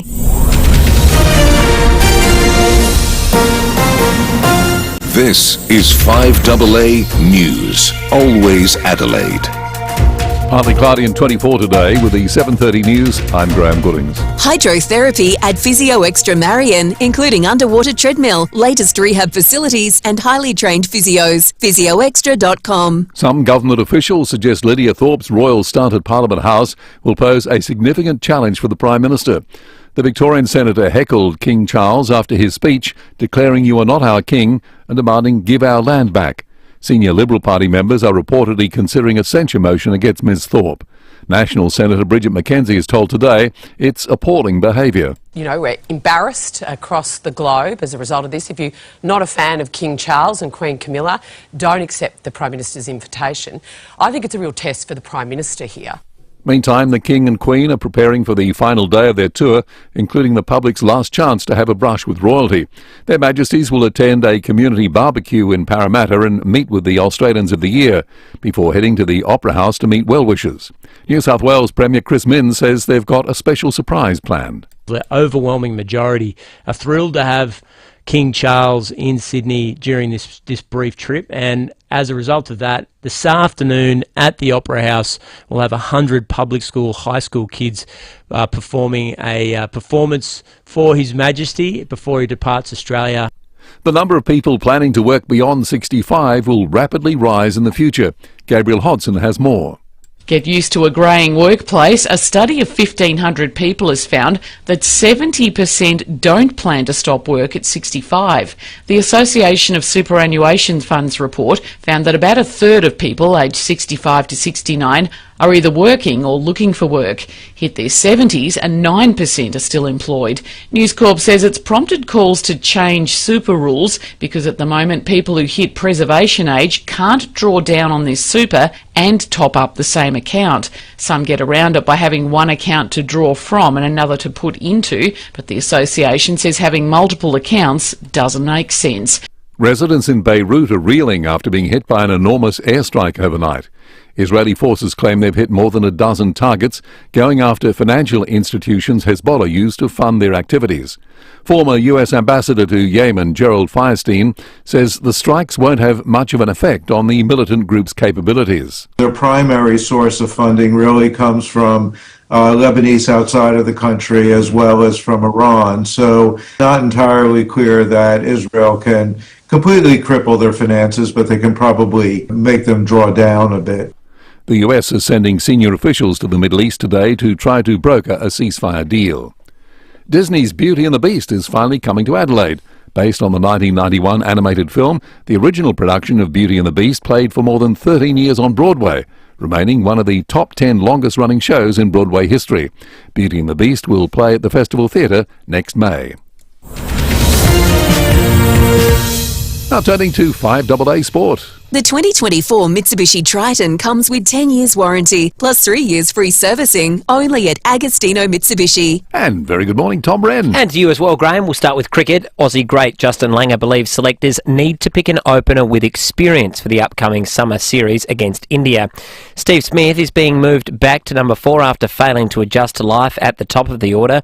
Langer says with an ageing Usman Khawaja at the other end, Australia needs some stability. Uzi Khawaja is also 38 years old now. Like, he's in great nick, but it doesn't get easier. And therefore, if they go for a kid at the moment, they're going to have to find someone else when Uzi finishes. So I'd go for one of the more established. Cox Plate runner FIVEAA Sistina has caused a bit of a stir at this morning's Cox Plate breakfast at Moonee Valley. A bandage came loose and a piece of equipment became caught up. The end result was jockey James McDonald ended up on the turf, the horse doing several laps without its rider. Trainer Chris Waller says initial vet inspections haven't picked up any injuries. Our vet's been over her thoroughly, and I've been over as well, and I can't believe, firstly, when I first saw it, I feared the worst, that something tragically might have gone wrong. And you take comfort from that hasn't happened and that she's safe. And McDonald, thankfully, was able to resume riding. One game in the English Premier League has just been completed. Nottingham Forest taking all 3 points with a 1-0 win at home against Crystal Palace. And for the first time since 1981, the LA Dodgers will meet the New York Yankees in baseball's World Series. The Dodgers booking their place after winning Game 6 of their National League Series against the New York Mets, 10 runs to 5. On the verge of making it all happen. There's a bouncing ball to second. Taylor's got it. Los Angeles is alive, and they're headed to the World Series. Dodgers-Yankees in the Fall Classic. Audio there thanks to ESPN. The Dodgers will meet the Yankees in Game 1 of the World Series in LA on Saturday morning, our time. Should be big, Graham. That is the 5AA Sport. Very exciting, Tom. Can't wait. Now checking 5AA traffic. Do you need pragmatic and relevant commercial legal advice? Contact JFL and Smith Lawyers, nationally recognised local specialists. Darlington traffic pretty heavy at the moment. That's on the Southern Expressway heading inbound, so speeds have been dropped down to 60 through there. We're down to 40 at Elizabeth Park at the moment, Main North Road near Ifold Road. Getting busy Main North Road, Enfield heading into the city, and quite busy Tapley Hill Road just in front of the airport there. Cameras, Airport Road, Brooklyn Park and Lily Streets at Blairathal. Australia, the national 3G network is closing. Check your tech so you and your family stay safe and connected. Visit 3gclosure.com.au and act before the 28th of October. Adelaide's most accurate traffic on 5AA. And now the 5AA forecast. If you can't remember the last time you had your brakes checked, let Automasters test your brakes before you have to. Partly cloudy 24 today, tomorrow sunny 21, Thursday 20 and partly cloudy, then Friday mostly sunny 22. Currently it's 17. More news as it happens on 5AA. Head to your Hyundai dealer for run-out offers across MY24 range. Petrol and diesel vehicles. T's and C's apply. David Penberthy and Will Goodings, 5AA Breakfast. 23 to 1. I tell you what would be a popular move based on the number of texts we've been receiving this morning, giving Lydia Thorpe a Care Alert smart dial. I'm not sure how Mike and Darren Steele would feel about that, but a lot of our listeners who are now... Not ideal brand association, is no. But our listeners who are conditioned to assessing a good sound off have clearly given it the big tick. Yeah. In a sound off sense. Yeah. Not in any sort of, well, the whole thing with the sound off is you don't have to agree with the content of the sound That's off. right. Rather, just the passion. It's not sound off day. It is jury trial day. We've got a musical jury trial. You're going to have to listen up to be part of the jury this time around, because there's been a couple of performances by musical legends in the last 48 hours that have been panned on air and online. We're going to try to get to the bottom of this and get a jury sense about whether this criticism is fair or not. Meatloaf moments, you could call them. Meatloaf-esque. Yeah, that's right. Let's head to Canberra. Phil Curry for the Australian Financial Review joins us. Morning to you, Phil. Morning, fellas. Hey, Phil, in the last year or so, every time we've spoken together about polls, there's sort of been a bit of a consensus that it's hard to see anyone forming government in their own right. That latest poll that you guys have got at the Fin, though, is Dutton starting to edge closer to that possibility? Oh, I don't think so, Dave. I think the possibility for Dutton that's come into play in the last month or so is that he might be in a position himself to negotiate a minority government, might not just be Labor. up until now, the main two possibilities have been either Labor staying in majority government or being reduced, falling under 76 seats and having to negotiate a minority government. But our poll, we've now had the Liberals ahead by a nose for the last 3 months. It was 51-49, then I went to 52, and the latest poll you referred to is back to 51. So if that happened on election day, Dutton, if you got 52, it would push him probably to around 71 seats. So he'd be, there's enough Conservative crossbenchers for him to have a crack. So it's still probably the least likely option, but it is now an option where it wasn't. It wasn't really under consideration not too long ago. So it just seems to be all going a bit one way at the moment. What do you think's driving it? Oh, look, it's hard to tell. I mean, people have just been off the Prime Minister and the government for a year now, since The Voice. And it's cost of living, Dave, inflation kills governments. We've had 12 interest rate rises, though interestingly, it's nearly a year. There'll be a year next month since interest rates went up. We've had a year's respite, but things have still been pretty mean. I think the Prime Minister's struggling personally as well. If the poll we do, we also ask people, what's the things that you care about the most, and there's no surprise there. It's housing, it's cost of living, national security, economic management, these sorts of things. And then we ask them, how do you think the government's going? And they just give them a flogging on all of them. The coalition's got double-digit leads as the preferred manager of all these issues. So that's a sign of sort of deep unhappiness. Really. They just mark them down on everything. Now it's a poll, and people, when they fill out a poll and they're feeling cranky, they'll take it out on the poll. It doesn't necessarily mean that's how they're going to vote come the election. When they actually sort of focus on their decision and the options, that may change a bit, but so far there's really been no sign of that. How notable do you think is the uptick, Phil, for Peter Dutton's personal approval rating? Well, that's the really interesting thing, because if you go back to December 22, which is about 6 months after the election, Albanese was preferred Prime Minister by 26 points. He led Dutton 55-29. And that gap has started to close at the same time Labor's fortunes began to fall. And so for some months now, Dutton's had a higher approval rating than the Prime Minister. Now he's equal with him as preferred Prime Minister. And what that does is, it just sort of, when Labor says, we might have slipped behind in the polls, but Albo's still more popular than Dutton, they can't say that anymore now either. There's actually no positive. There's nothing the government's ahead of the coalition on it anymore. And that can be really dangerous for morale. So look, I don't know what it is. When I talk to people, I find, my sort of usual focus groups at the golf course or down whilst fishing, people are sort of off Albo, but they're not really onto Dutton either. So, but maybe it's just Dutton. He has a very strong sense of conviction, and and when things are volatile and messy, that can often be very beneficial. So, Phil, Parliament House is your office. You're based there in Parliament House. Did you have a front row seat for Lydia Thorpe's carry-on yesterday? I'd like to say I did, Dave, but I was stuck in Sydney at a climate change summit. Oh, no. Bummer. Talking about nuclear and energy and all that stuff again. Yeah, no, but my colleague I was watching it. Look, had I been there, I wouldn't have been there anyhow, because it was what they call a pool. There's only a few journos in there. Yeah, right. But my colleague Tom McElroy and others were front and centre, and it was every bit as embarrassing and horrible in person as it looked on TV. A lot of our listeners, Phil, are asking, does she get any sanction for this? Is there any sort of punishment? Like, can you bring Parliament into disrepute or anything? Is anything going to be done, do you think?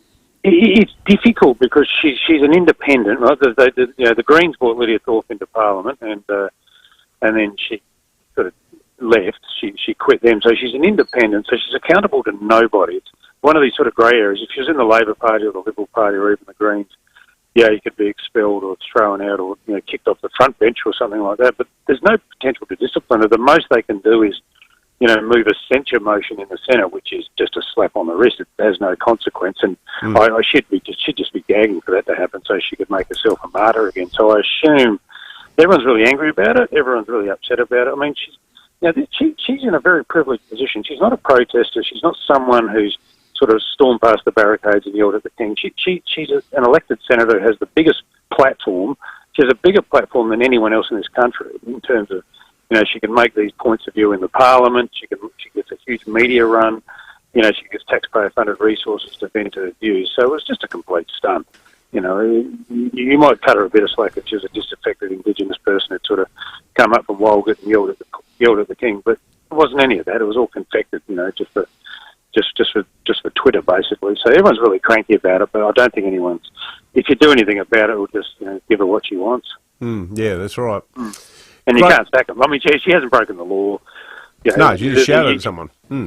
If you break the law, you're a bankrupt. That's the only way you can get booted out of the Senate. But other than that, she's there for another 4 years. Absolutely. Great stuff as always, Phil. Phil Curry, the national political editor for the Fin Review. I actually reckon obviously so much of the attention has gone on the way she behaved. There hasn't been enough discussion about how Charles handled himself. Because he's a guy who, this is the first time he's actually done any major travel at all since his cancer diagnosis. He's been undergoing treatment. We still don't know. I was going to say chemo, but we don't actually know the details of what he has or has not been having. All we know is that he has cancer.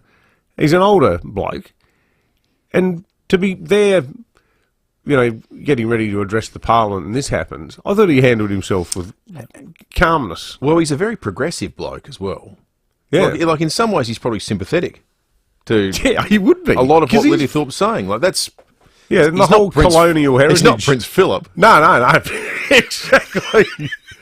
Yeah, no, well, Prince Philip would have, sort of laughed it off and made some, appalling comment. Conversely, if he was Prince Andrew, he probably just would have asked for a telephone number, But Charles is someone who publicly has grappled with the empire's colonial past. And you can see it through a whole bunch of policy areas like handing back Hong Kong, like the developments in Mauritius in the past couple of weeks, where those islands where the Diego Garcia base have now been handed back to Mauritian control. He worries about that sort of stuff. And I just thought we had a little wry smile on his face. Someone wrote in saying, why is it countries like Australia are getting a lecture about this all the time? And what happens in Latin America with their relationship with Spain? Well, I can tell you, it's actually a challenge worldwide. Like in Mexico City, there used to be this gigantic statue of Christopher Columbus in the middle of Paseo de la Reforma, the main avenue that is modelled on the Champs-Élysées in Paris. Beautiful, beautiful thoroughfare in Mexico City, which is one of the world's great cities. And he's gone. They pulled him down last year. So we're not unique in having these discussions. Yeah. And the funny thing is, probably more than anyone in England, Charles is, to use an accidental pun, all ears about these discussions. I think that's a fair characterisation of his politics. 13 to 8, coming up next, we're going to have a trial by jury that's musical based.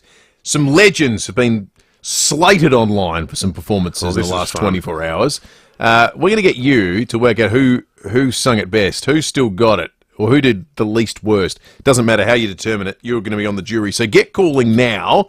You're going to have a listen live on the air. Get calling now to be part of the jury. This could be a bit of fun. 8223 0000 is the number. We're going to check traffic first, though.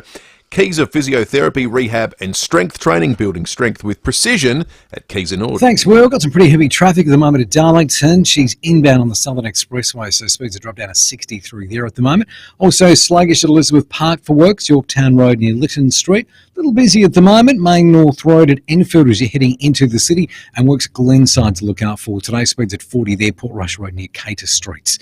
Cameras Main North Road, Enfield and Salisbury Highway at Wingfield. Win over $680 million in today's USA Power Lotto. Get more zeros in your life with Australia's own lotteryoffice.com.au. Hurry, draw closes in just a few hours. Adelaide's most accurate traffic on 5AA. Hi, I'm Lynn Andrews. For over 50 years we, the Lynn Andrews team, have specialised in commercial and residential property management. But above all, we specialise in people, helping to make life easier for investors and tenants. Everyone is treated with empathy and respect. It's the way we do business. It's the Lynn Andrews way. For residential and commercial property management, we're here to help you. Visit lynnandrews.com. NRG Solar knows that solar isn't just about panels. It's about future-proofing. Start your journey to self-sufficiency today. Be the visionary. Take charge. NRG Solar's new warehouse is fully stocked with a stunning range of wholesale solar and battery equipment. See it for yourself. Discover the power of solar at NRG Solar. Call 1300 858 160 or visit nrgsolar.com.au and make tomorrow brighter. That's nrgsolar.com.au. G'day everyone, Cornsey here. Now I know a great team and I see one, and the South Australian hydraulic team I rate the highest is BL Shipway. The Shipway team are the best in the business. They've been looking after your hydraulic and pneumatic needs since 1953 with brands like Ryco, Rexroth, Enerpac, Hydac, Oilpath, EasyFit and many more. If you can't get to them, they'll send a Ryco 24/7 van to you anytime, anywhere. blshipway.com.au, a South Australian team you can count on. Beechwood Homes, Adelaide's leading bespoke home builder, celebrates 35 years. Over that time, they've helped many hundreds of people realise their dream of building a home exactly how they envisioned it. That's the wonderful thing about building with Beechwood. There are no set plans, no set rules. It all starts with a pen, paper, and your ideas. Just like it did 35 years ago. If you can dream it, Beechwood Homes can build it. Life's good. It's even better in a Beechwood home. When you die, who gets what? Will your kids or relatives argue over your estate? Will your beneficiaries be protected? Will your estate be tax effective? Will your wishes be respected and carried out? Speak with Donlan Lawyers now for peace of mind. Donlan Lawyers for wills and estate planning. Visit donlanlawyers.com. That's donlanlawyers.com. 5AA Breakfast is streaming live right now. To watch, simply head to 5AA on Facebook or YouTube. Head to your Hyundai dealer for run-out offers across MY24 range. Petrol and diesel vehicles. T's and C's apply. David Penberthy and Will Goodings. 5AA Breakfast. 9 minutes to 8. It's time for a trial by jury. In the criminal justice system, all defendants are innocent until proven guilty, either by confession, plea bargain, or trial by jury. This is one of those trials. And you're going to love this. Lucy's been rattling around in the prize box, and she says we've got a Smeg kettle to give away. If to someone who's on the jury, just a random jury member, building or renovating, your first choice should be visiting the Smeg showroom at Debney Distributors. Taste the difference with Smeg. We had an example of one on the Foodland Supermarkets Facebook and YouTube live stream just over my shoulder. In fact, my big head's in the way. Let me just... No, there we go. Brooklyn just adjusted the camera. Visual on there. Had to zoom a long way out. Matches now my your nose shirt, is in the way. Anyway, there it is. The magnificent Smeg kettle. Anyway, someone who appears on the jury, get calling now, 8223 0000. It's a musical one, so turn your radios up and tell us which of these two pilloried performances was better, right? Cher was getting inducted into the Rock and Roll Hall of Fame and sang with Dua Lipa and was roundly criticised for her performance.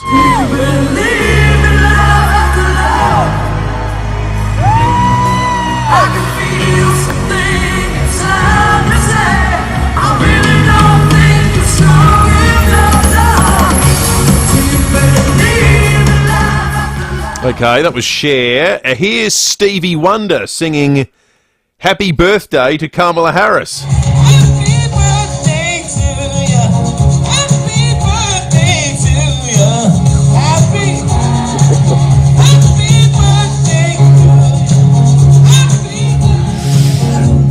They're both the two legends of the industry, that's to be fair, but they've both copped it. I didn't think Cher was that bad.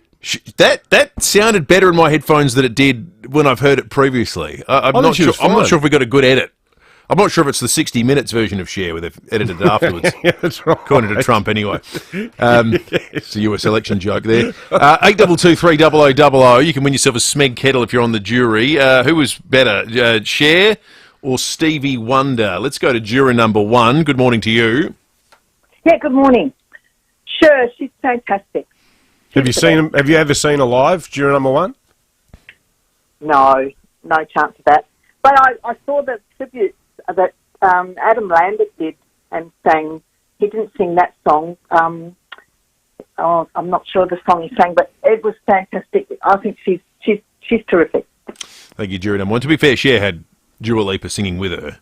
Yeah, and Stevie was on his own. Stevie was all exposed. Yeah. Juror number 2, good morning. Good morning. I'd have to vote for Cher. I think she's got such a unique voice, and she's aged really so well. She's changed her clothing to modify her age group, but still kept to the same style she used to wear. Good point. December 1 last year, Cher broke a record. I think she still remains the only person to have charted in 7 different decades. 7 different decades. Juror number 3, good morning. Good morning. I remember seeing Cher at the Grand Prix back in the probably 80s, 90s, whenever she came. No, she was excellent, so I'll say Cher. Okay. Thank you, juror number 3. Juror number 4, good morning. Yeah, good morning, boys. I went to see Stevie Wonder at Memorial Drive, and that was chalk and cheese. So I'd have to go for Cher, and I'll give her a big tick for the cosmetic surgery she's had. Extra votes for the surgeon. Yes. Thank you, juror number 4. Juror number 5, good morning. Good morning to you. Look, I remember the old days of Sonny and Cher, right? And, you know, she still looks the same. I mean, she must drink that fantastic water in America. I mean, she looks great, and she still sings great. So, you know, like, women, look at Cher, they look great. Thank you, juror number 5. Clean sweep for Cher. Yeah, it really was, wasn't it? Poor Stevie Wonder. I know, I feel a bit sorry for Stevie Look, now. to be fair, too, happy birthday isn't the best source material, is it? Like, it's not the best. No, it's hardly like Stevie in sort of talking book superstition mode. Is it? How good's that song? That whole record. Unbelievable. Let's give a kettle away, shall we? Songs in the Key of Life as well. Unbelievably good record. I just had someone whispering in my ear, but I didn't hear what they said. I think it's juror number 4. Juror number 4. Juror number 4. Got the Smeg kettle coming your way. You just never know with the jury. Sometimes Lucy just gets generous on jury day. So make sure you tune in next Tuesday. We'll have another trial by jury and another chance to win then. Should do some Dutton's ticks in the meantime before the 8 o'clock news, because range of subjects coming through. Debbie says she's seen Cher in concert and that she was absolutely awesome. Sue in Henley is contrasting the furore over GWS's misbehaviour with what Lydia Thorpe got up to yesterday, wondering what sort of sanction is going to be imposed there. As Phil said, it doesn't sound like there's going to be any. One here from Darryl: if a worker performed like Thorpe, they'd get the sack.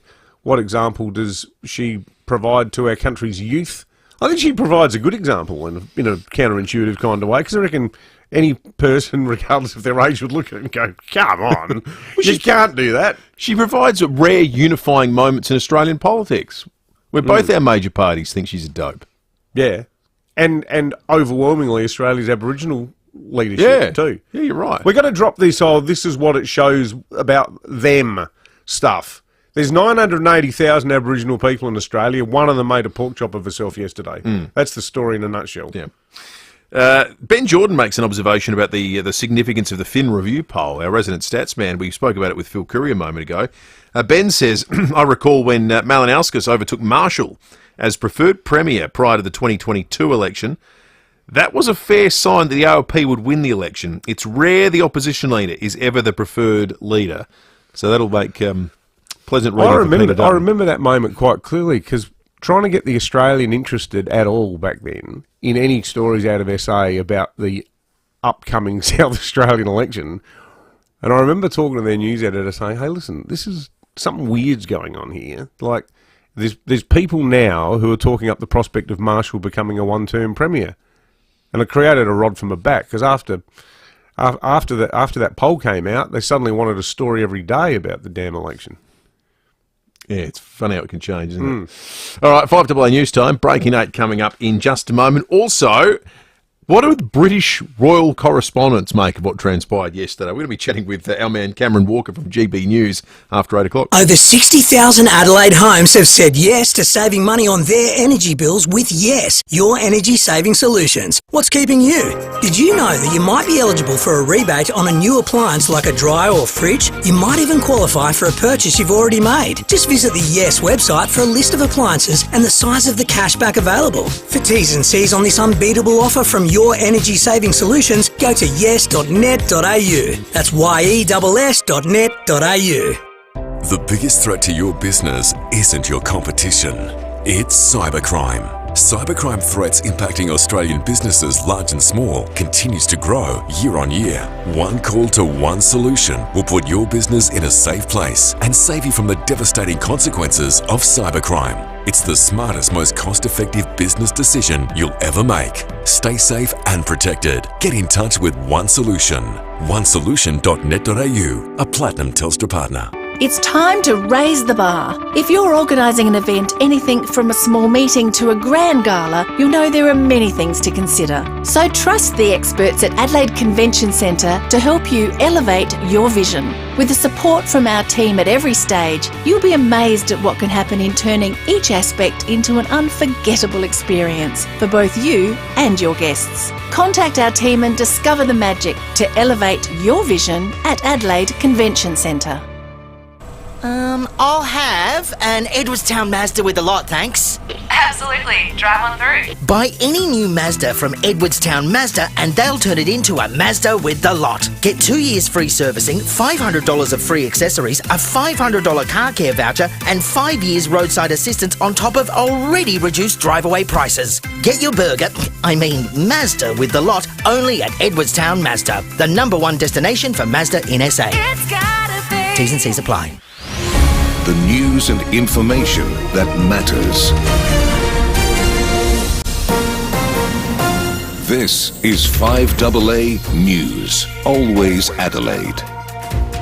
Partly cloudy and 24 today with the 8 o'clock news. Good morning. I'm Graham Goodings. Hands you can trust and state-of-the-art facilities. Physio Extra, tailoring care for you. physioextra.com. Lydia Thorpe is not backing down from her decision to disrupt the parliamentary reception for King Charles in Canberra. The independent senator screamed, "You are not our king," and "Give our land back." She has defended herself on Sky News UK, saying she feels angry. But I understand that, it's all about portraying me as an angry black woman. Well, yeah, I'm angry. I'm angry because I see too many of our people dying, too many people incarcerated. We don't have any land. Your king and his previous kings and queens stole that from us. US officials are en route to the Middle East after banks used by Hezbollah were targeted by Israel. More than a dozen targets were hit in Beirut by Israeli forces overnight, many of which were bank branches. There are also reports of a sensitive leak with a high-level meeting taking place in the coming hours. White House Press Secretary Karine Jean-Pierre says it's a highly volatile situation. I'm not going to get into particulars or specifics from here, but we are aware of the reports and we are definitely very concerned about them.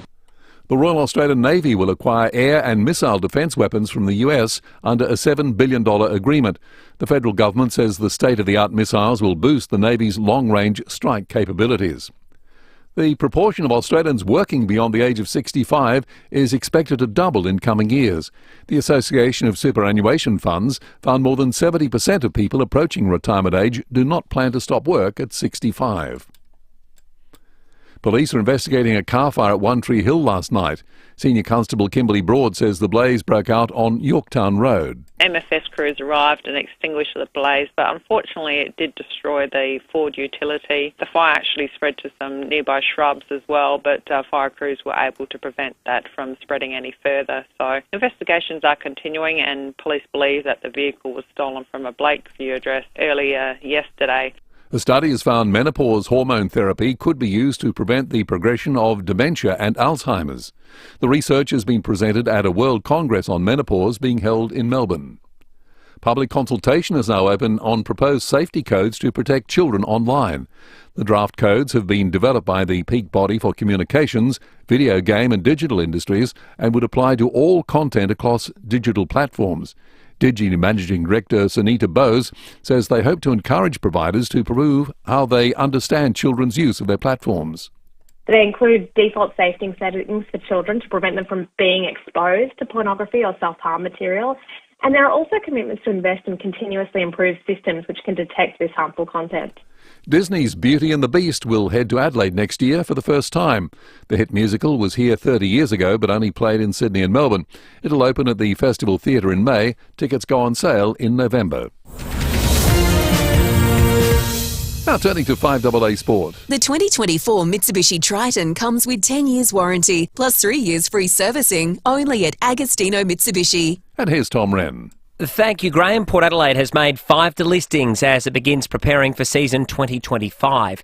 Veteran Tom Cleary is among those who's looking for a new club despite still having a year to run on his current contract. Former Cats duo Quinton Narkle and Francis Evans have also been let go, along with Tom Scully and Kyle Marshall. Meantime, Adelaide AFLW veteran Chelsea Randall has been cleared of any structural damage to her face after clashing heads with an opponent over the weekend, clearing the way for her to play in the crucial match against the ladder leaders North Melbourne on Friday night. To cricket now, Steve Smith admits he told selectors batting at number 4 would be his preference. The 35-year-old will return down the order against India after a short stint at the top of the order following Dave Warner's retirement. Smith insists it was the selectors' call and not a request to move back down the order. Yeah, I got asked where I'd prefer to bat, and I said 4. I didn't ask. I also said I'm happy batting wherever. I'm not really too fussed. Got asked where my preference would be, and I said 4. So I saw a few things last week saying that I requested to bat at 4. That wasn't the case. I said I'm happy to bat wherever you like. To soccer, the Matildas have begun arriving in camp in Zurich ahead of Saturday morning's friendly against Switzerland. Meantime, in the English Premier League, Nottingham Forest has beaten Crystal Palace 1-0 and has jumped up to 8th on the table in the process.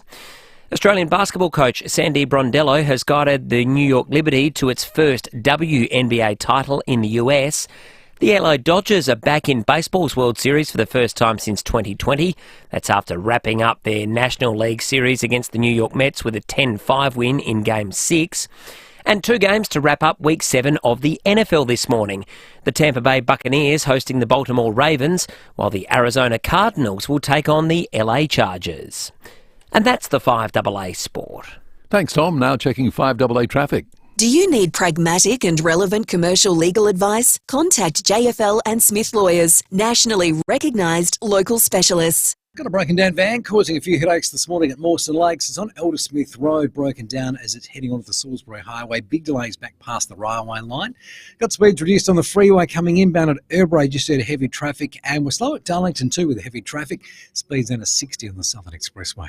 Works at Brooklyn Park, slow. Marion Road near Western Parade with the camera Lily Street to Blair Ethel. Look for the RAA sign that over 400 independent RAA approved repairers across SA. You know you can trust them because RAA do. Adelaide's most accurate traffic on 5AA. Another 5AA forecast. If you can't remember the last time you had your brakes checked, let Automasters test your brakes before you have to. Heading for 24 and partly cloudy today. Tomorrow, sunny 21. Thursday, partly cloudy 20. Friday, mostly sunny 22. Currently in Adelaide, it's 18. More news as it happens on 5AA. Streaming live via the 5AA Player app on DAB Digital Radio and on 1395 AM. This is 5AA, always Adelaide. Head to your Hyundai dealer for run-out offers across MY24 range. Petrol and diesel vehicles. T's and C's apply. David Penberthy and Will Goodings, 5AA Breakfast. 7 after 8 shortly. Cameron Walker's going to join us from GB News. We typically speak to Cameron in the UK on matters of royal interest. Well, he's in Australia covering the royals, so we'll talk to him about all that transpired yesterday. Also, coming up this hour, royalty of a different sort. If you want to see pageant royalty, you can get along in luxury. We've got tickets to sit in the VIP grandstand, 4 of them in fact. You're going to play a little game of Don't Forget the Lyrics, the Carol edition after 8:30 this morning, and you could be getting along. You look deep in thought. I was distracted, Will. My mind was elsewhere. I thought you were thinking of a carol. I'm trying to think of a carol that I know. You're going to burst into carol. Yeah, that little sort of look on your face. Anything not involving Mariah Carey, I struggle with. When do the royalty checks start landing in her letterbox? I think it just happens all year round. It just spikes in December. It's amazing, isn't it? They're ridiculous. You only need one good song. We still haven't found ours, have we? No. Well, I think... I was thinking about talking to Daryl Braithwaite the other day. Like horses, it's almost rude to ask, but the APRA checks that he must get. Are you asking me to play What's My Cheese? No, I'm not. Please, do not play it. What's my cheese? See, I think you did find your song. It's actually a good segue for our next guest, given her former line of work. Let's get into breaking it out. Well, a couple of weeks ago we brought you the story that the long-serving Liberal member for Unley, David Pisoni, a former minister in the Marshall government, would not be seeking another term. Now, in the Liberal Party at the moment, normally any vacancy like that is the cue for an all-in brawl. Well, in a rare and welcome display of unity, the Liberals have avoided a stink and they have pre-selected a candidate unopposed who is a well-known person in the Unley area. She was the founder and for many years extremely successful owner of one of SA's genuinely great food businesses, Bottega Rotolo. Rosalie Rotolo is in the studio with us this morning in her first interview. Rosalie, good morning, and congratulations on winning pre-selection, but importantly, winning pre-selection unopposed.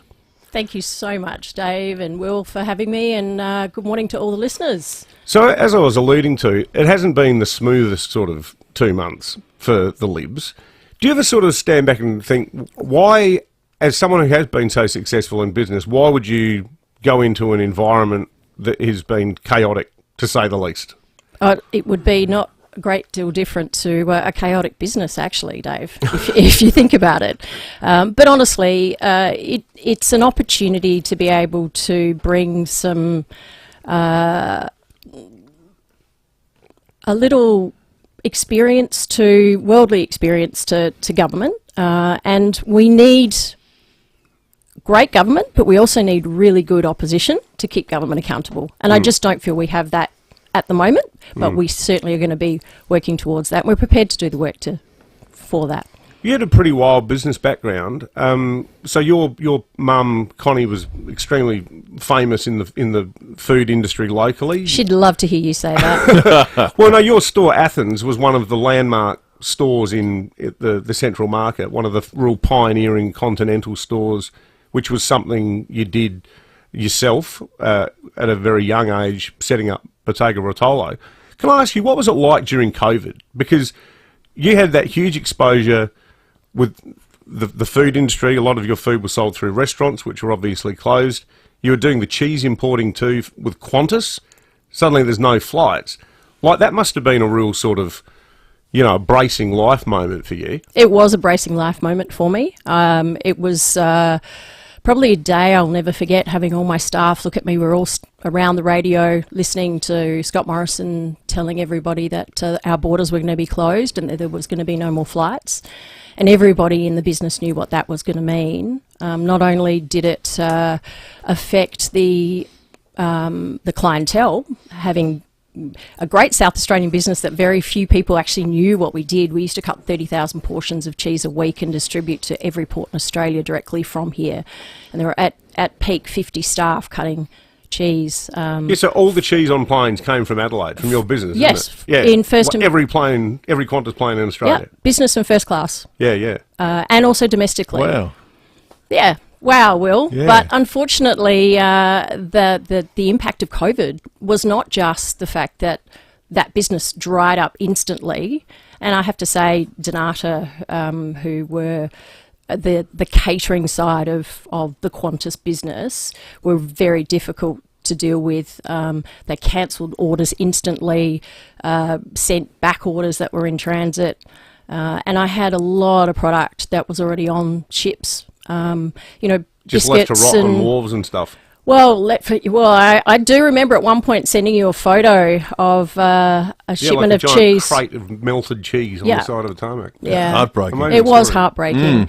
But what was most heartbreaking was the fact that I had staff that left that day that I never saw again.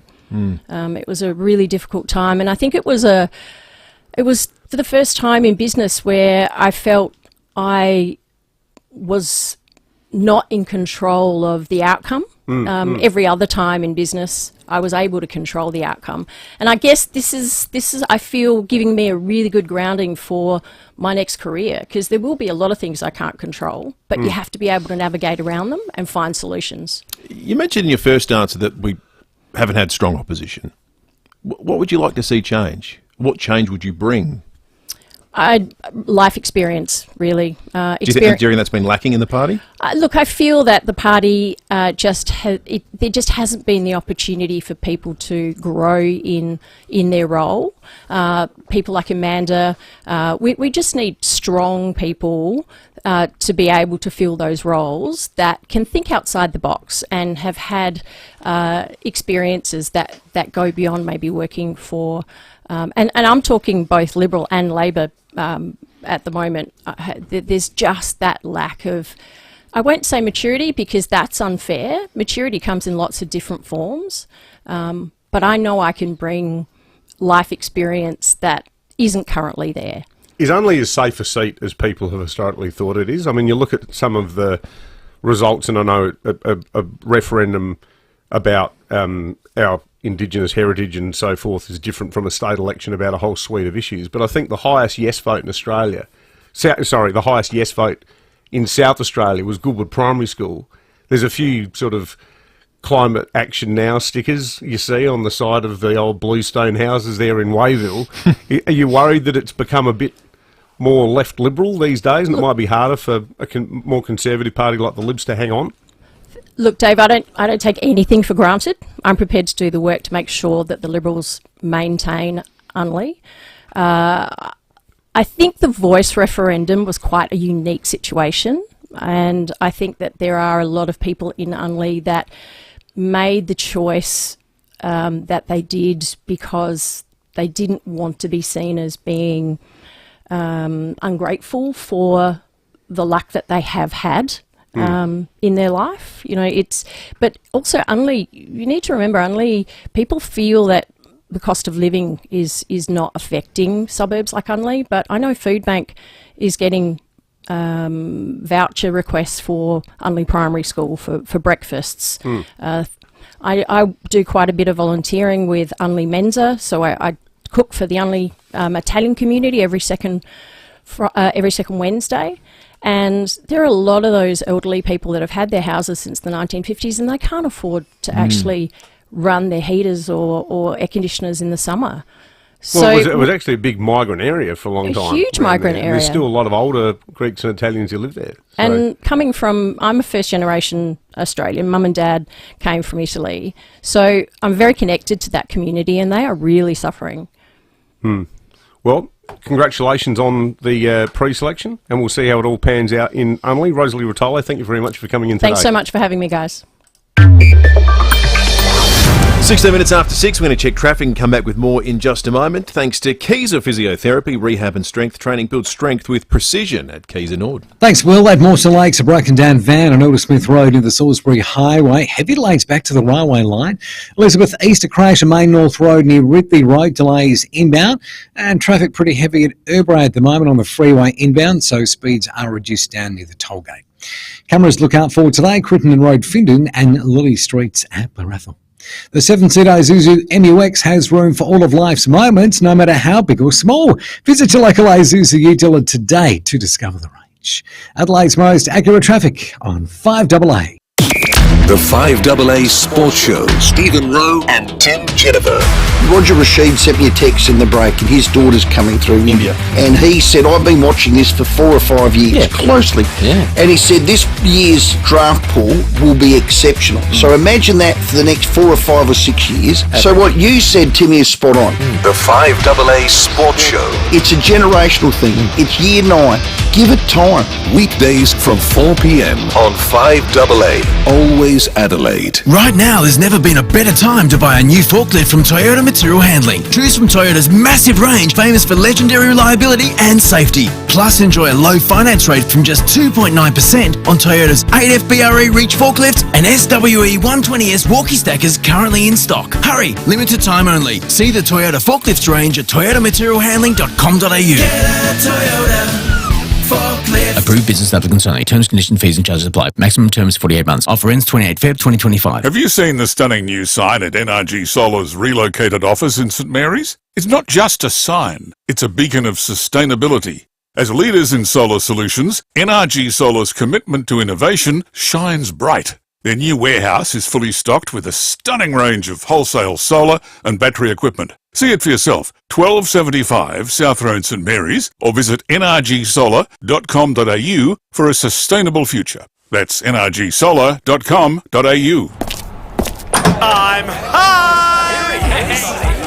The Excelsior Hotel has always felt like home, with meals from just $12, like soup from $12 with garlic bread, half beef or chicken schnitzels, $16, sweet and sour pork with rice, $16, bangers and mash, $18, 1 or 2 piece fish and chips from $16, and 250 gram porterhouse, $22. Gotta love the Excelsior Hotel lunchtime menu. Feels like coming home, but better.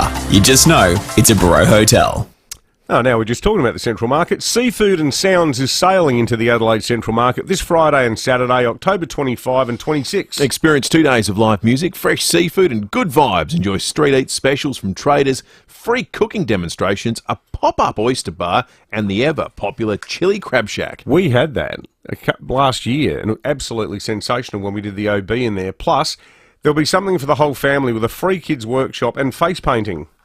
Bring your friends and your family to the market this weekend with over 70 small businesses under one roof, supported by a huge network of local suppliers, growers and producers. There's nothing else like the Adelaide Central Market. There certainly isn't. Open late Friday night and from 7 a.m. Saturday. Visit adelaidecentralmarket.com.au for the program and bookings. See you at the market. When you're gone, who gets the things most precious to you? Like your highly valued comic book collection or your 1976 Tirana in mint condition. If you don't have a will, you'll never know. Donlan Lawyers specialise in wills and estate planning. From the simplest to the most complex, Donlan Lawyers will give effect to your wishes. For wills and estate planning, visit donlanlawyers.com. Hindmarsh Square, Adelaide and Ocean Street, Victor Harbour. Rosanna Mangiarelli here from 7 News. Join me and Will Goodings for Adelaide's leading news hour, 7 News, tonight at 6 o'clock. Head to your Hyundai dealer for run-out offers across MY24 range, petrol and diesel vehicles. T's and C's apply. David Penberthy and Will Goodings, 5AA Breakfast. 21 after 8, do you know a healthcare hero? 5AA and Always Care want to celebrate the amazing healthcare workers in our community by simply getting you to head to 5AA.com.au to nominate someone, and that person could win $1,000 in cash thanks to Always Care Services, the support you need to live happily and independently no matter what your situation. alwayscare.com.au. Might quickly also have a look at the fuel situation. A little bit of info has just come to me. With hundreds of ways to save every day, it's better to be a member with RAA Rewards. Some cheap spots, the cheapest being the United Summerton Park Brighton Road at $1.55.5. The Liberty Blair Athol on Main North Roads at $1.57.9. Slightly more expensive, but still good. The OTR at Newton Gorge Road, $1.57.9. Diesel, $1.67.5 is as good as you're going to find it. That one we spotted was the Ex-Convenience Prospect on Main North Road. What about this? This is a total disgrace. What? I can't believe this. So apparently Lydia Thorpe posted a cartoon of King Charles being beheaded. Oh. But she's deleted it now. Controversial Australian Senator Lydia Thorpe has deleted a cartoon she posted showing King Charles. Now that's a step away from shouting across a room at someone, isn't it? The only surprising thing about that story is she had the sense to delete it. Yeah. What about this? This is a cowardly explanation. So writing on Twitter on Monday night, she said, earlier tonight, without my knowledge, one of my staff shared an image to my Instagram stories created by another account. I deleted it as soon as I saw. Unbelievable. Well, it has been the hot topic of discussion on the Duttons text line this morning and on the open line. Lots of people having their say. I'm curious to know what our visiting British Royal correspondents make of it. One of those is Cameron Walker for GB News, who we've spoken to in the past, usually back in the UK. He's in Sydney at the moment, following the royal couple around Australia. Cameron, good morning to you. Were you present at the scene of that Lydia Thorpe outburst yesterday? I was outside the building, yes. I wasn't inside the chamber itself, but the news pretty quickly filtered through, and it was such a shocking moment. I couldn't quite believe what we were hearing and seeing at the event, because I think the fact that it was an elected senator rather than just a protester who had breached security is why it's quite so shocking to people in the UK that somebody would just literally scream at the king. Have you ever seen anything like it happen anywhere else, Cameron? Well, there's certainly been protests from Republican politicians in the United Kingdom in the past, but it tends to be more measured, it tends to be more respectful. I have never witnessed or seen or heard of any other kind of politician directly screaming at His Majesty for about a minute before being dragged out. It was the most extraordinary moment. And what was quite ironic is that before the outburst, the King was delivering a speech in which he acknowledged the indigenous communities who had lived on Australian land for 65,000 years. So it was a little bit, must have been incredibly awkward for His Majesty because there's not much he could do in that situation other than look at her and see her be kind of dragged out of the room.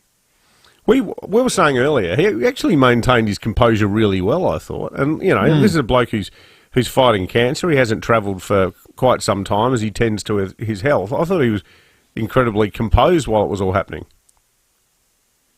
Yeah, and I mean, when I saw him yesterday, very soon afterwards, the crowds outside of Parliament were in their thousands. And the King appeared really undeterred by the incident that had happened inside. And I think there was a huge contrast between the one lone protester, Lydia Thorpe, and the thousands of well-wishers who had queued for hours in the searing Australian heat to get a chance to glimpse their majesties or even to try and meet them. And a royal source told me yesterday, actually, that the King was really, really upset and really sorry that he couldn't meet every single person in that crowd who had turned up to meet him, because clearly he has a lot of engagements to get through and he could only meet a small handful. But I think that it's the thought of these thousands of well-wishers turning out to greet him, which I think lifted his spirits a bit.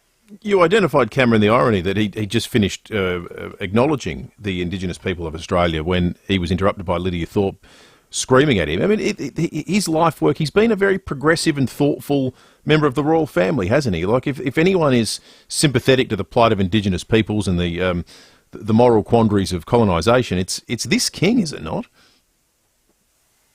Yeah, I think that's right. He does tend to address these kind of issues head-on, as he has addressed slavery head-on in the past as well with colonial issues.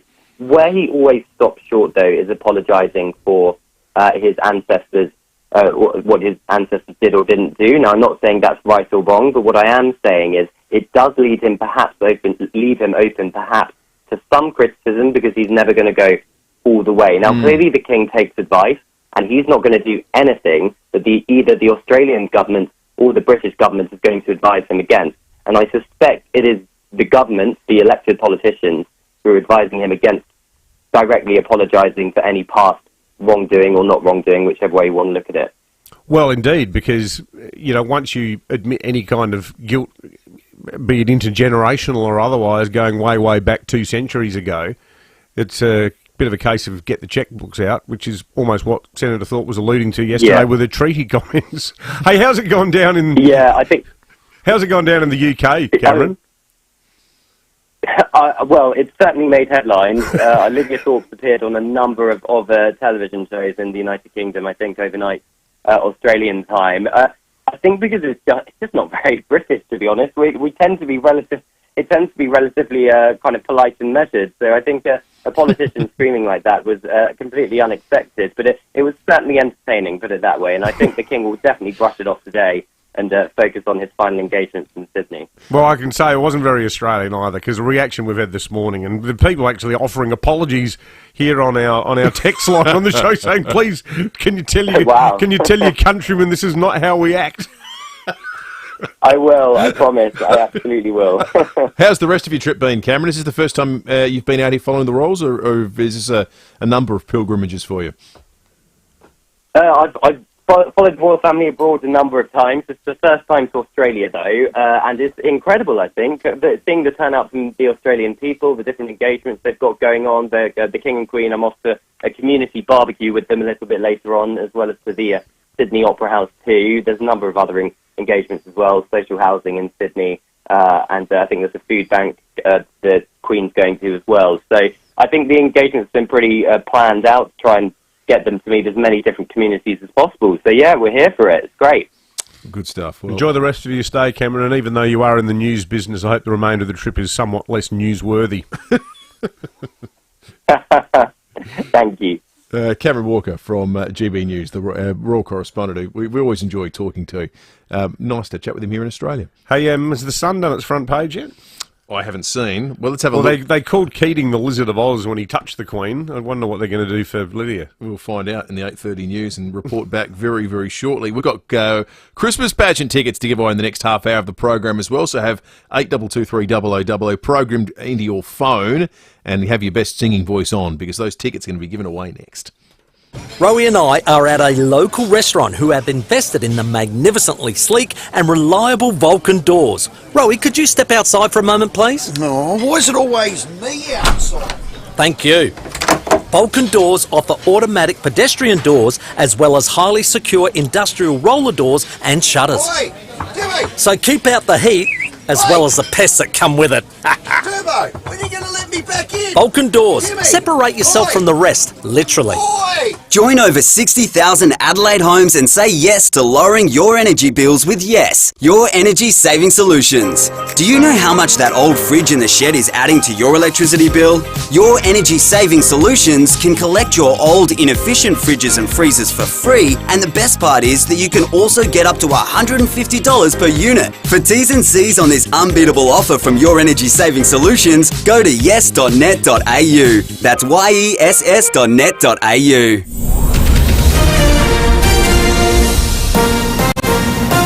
This is 5AA News, always Adelaide.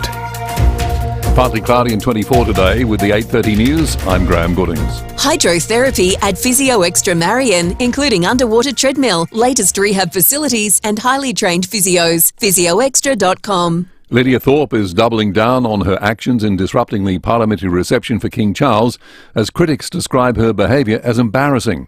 Senior Liberals are considering a censure motion, and Indigenous leader Warren Mundine says it did nothing to advance the cause of Indigenous Australians. It just makes it more difficult, and it has no outcome. The reality is we've got a beautiful nation here. Yes, we've had a bad history and that in the past, but name me a country that hasn't had a bad history. It's about what we've been doing for the last 50 years to overcome that and make it a better country. Meantime, royal fans will be given one last opportunity to meet the King and Queen today at Sydney Opera House. It will be Charles and Camilla's final day of engagements. Residents in Beirut are reeling after being hit by an enormous airstrike overnight. Israeli forces claim they've hit more than a dozen targets, going after financial institutions Hezbollah used to fund their activities. Former US Ambassador to Yemen, Gerald Firestein, says the strikes won't have much of an effect on the militant group's capabilities. Their primary source of funding really comes from Lebanese outside of the country as well as from Iran. So not entirely clear that Israel can completely cripple their finances, but they can probably make them draw down a bit. The US is sending senior officials to the Middle East today to try to broker a ceasefire deal. The extent of Coles and Woolworths' fake discount scheme has been revealed in new court documents lodged by the regulator. Christina Hearn reports. Court documents lodged by the Australian Competition and Consumer Commission to the Federal Court allege over 500 everyday grocery items across Coles and Woolies were given fake discounts. According to the Australian, Raid Mozzie Spray topped the list for Woolies, given the discount price 39% above the regular cost. Last month, the ACCC launched their case against the supermarket giants, alleging they inflated prices for a period of time and then discounted them under the prices dropped and down promotions well above the original cost. Safety concerns have been raised after it was revealed 70% of medicinal cannabis sold here comes from Canada. It's raised concerns there are few checks on its quality, with Australian growers forced to meet strict criteria before the product can be sold in the country's booming medicinal market. The number of people planning to work beyond 65 will rapidly rise in the future. Gabriel Hodson has more. Get used to a greying workplace. A study of 1,500 people has found that 70% don't plan to stop work at 65. The Association of Superannuation Funds report found that about a third of people aged 65 to 69 are either working or looking for work. Hit their 70s and 9% are still employed. News Corp says it's prompted calls to change super rules because at the moment people who hit preservation age can't draw down on their super and top up the same account. Some get around it by having one account to draw from and another to put into, but the association says having multiple accounts doesn't make sense. Now turning to 5AA Sport. The 2024 Mitsubishi Triton comes with 10 years warranty, plus 3 years free servicing, only at Agostino Mitsubishi. And Tom Wren, we're still looking for an opener. Yeah, it's not looking great at the moment, is it? There's no obvious choice, Graham. And former Test coach Justin Langer, well, he's urging selectors to go with experience when they make the choice for picking Australia's new opening batsman. Place at the top of the order alongside Usman Khawaja is up for grabs ahead of this summer's series against India and next year's home Ashes series. Langer says with Khawaja's retirement not too far away, Australia can't afford to have two rookies opening the batting. What happens when Aussie finishes? You know, they've lost Dave Warner, Aussie leaves. You don't really want to go in with two really young kids, in my view, to open with the Australian cricket team. Meantime, South Australia has a lead of 6 runs with 9 second innings wickets in hand with 2 days to play in its Shield clash against Queensland in Brisbane. To soccer, the Matildas are in camp ahead of their first games under interim coach Tom Samani. They'll face Switzerland on Saturday morning in Zurich before heading to Germany to play the Olympic bronze medalists next week. Striker Michelle Heyman says the squad is looking forward to a fresh start. These are 2 games coming up that are going to be extremely challenging. They're both quality countries to play against, so it's going to be a big test for us to see where we're at. Meantime, Crystal Palace remains in the relegation zone without a win this season in the English Premier League after suffering a 1-0 loss away to Nottingham Forest this morning. And the coach of Australian golfer Hannah Green believes she has the ability to become the world number 1. Green has become the first Aussie since Curry Webb in 2006 to win 3 LPGA tournaments in a year. Coach Richie Smith says they set a goal at the start of the year to be top 5, but thinks she can do better. I think that she'll be back at number 5 after this week. But, you know, we've reset the goal and now we hope that we can get up to about top 3 in the world by the end of the year. And you know, if we can be top 3, then we can get to number 1. There's no doubt that she has the game to get there. Love hearing it. Reach for the stars, Graham. That is the 5AA Sport. Thanks, Tom. Now checking 5AA traffic. Do you need pragmatic and relevant commercial legal advice? Contact JFL and Smith Lawyers, nationally recognised local specialists. Got a broken down van still causing a few headaches at Mawson Lakes. It's on Elder Smith Road, just near the Salisbury Highway. Really heavy delays back to the railway line. At Elizabeth East, a crash on Main North Road near Ridley Road with delays inbound. And Urbray speeds reduced on the freeway inbound near the tollgate due to heavy traffic. Busy, Tapley's Hill Road, Glenelg North. Slow, Marion Road at Anzac Highway with the camera at Main North Road at Enfield. Fantastic Furniture is celebrating 35 years living with Aussies with 10% off their Australian-made range and the chance to win a $1,000 gift card. Hurry, ends soon. Find your fantastic T's and C's apply. Adelaide's most accurate traffic on 5AA. And now the 5AA forecast. If you can't remember the last time you had your brakes checked, let Automasters test your brakes before you have to. Partly cloudy and 24 today. Tomorrow 21 and sunny. Thursday partly cloudy 20. Then Friday mostly sunny 22. Currently it's 18. More news as it happens on 5AA. Hi, Daniel Talia here, General Manager of Home. That's HAUME. If you're thinking about selling your home and it's in our price range, we'll buy it. Forget spending thousands getting your home ready for sale. We'll offer you market value right now. And the settlement can be up to 12 months if you like, which gives you loads of flexibility. That's how easy it is. To get in touch with us today, visit home.com.au and remember HAUME.com.au. At Home, we buy homes.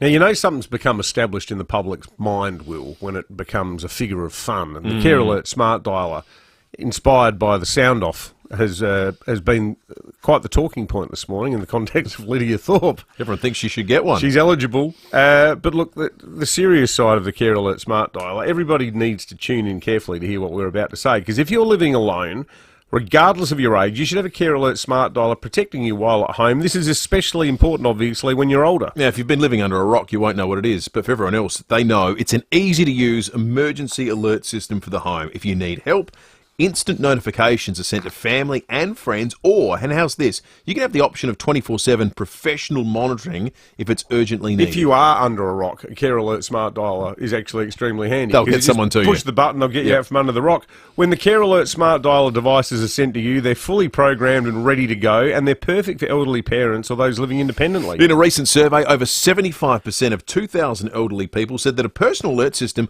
was the single most important device that would keep them staying longer in their own homes.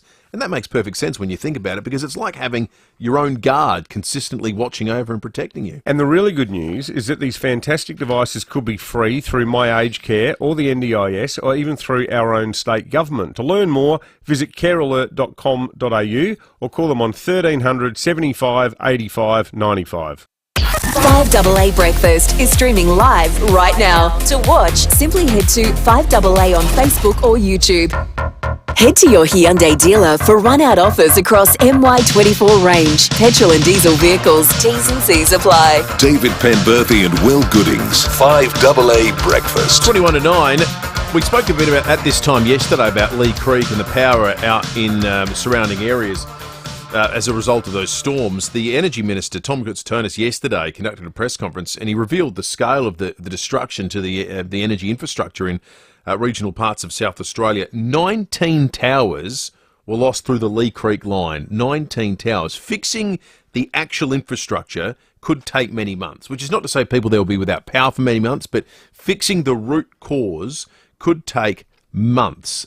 We yesterday spoke with Kim from Cook's Outback Motors, a few k's north of Lee Creek, about the plans and what kind of connection have been made and the number of generators that people run locally. We thought we'd just check in with Kim again this morning now, just to get a sense of how things have progressed over the last 24 hours. Kim, have these been a slow 24 hours for you? It sure has, yeah. Any major developments? No, not really. Apparently there is a generator going to be hooked up to the Lee Creek supply station today. So, touch wood, maybe we'll have generator power to all towns tonight, but we're still not 100% sure.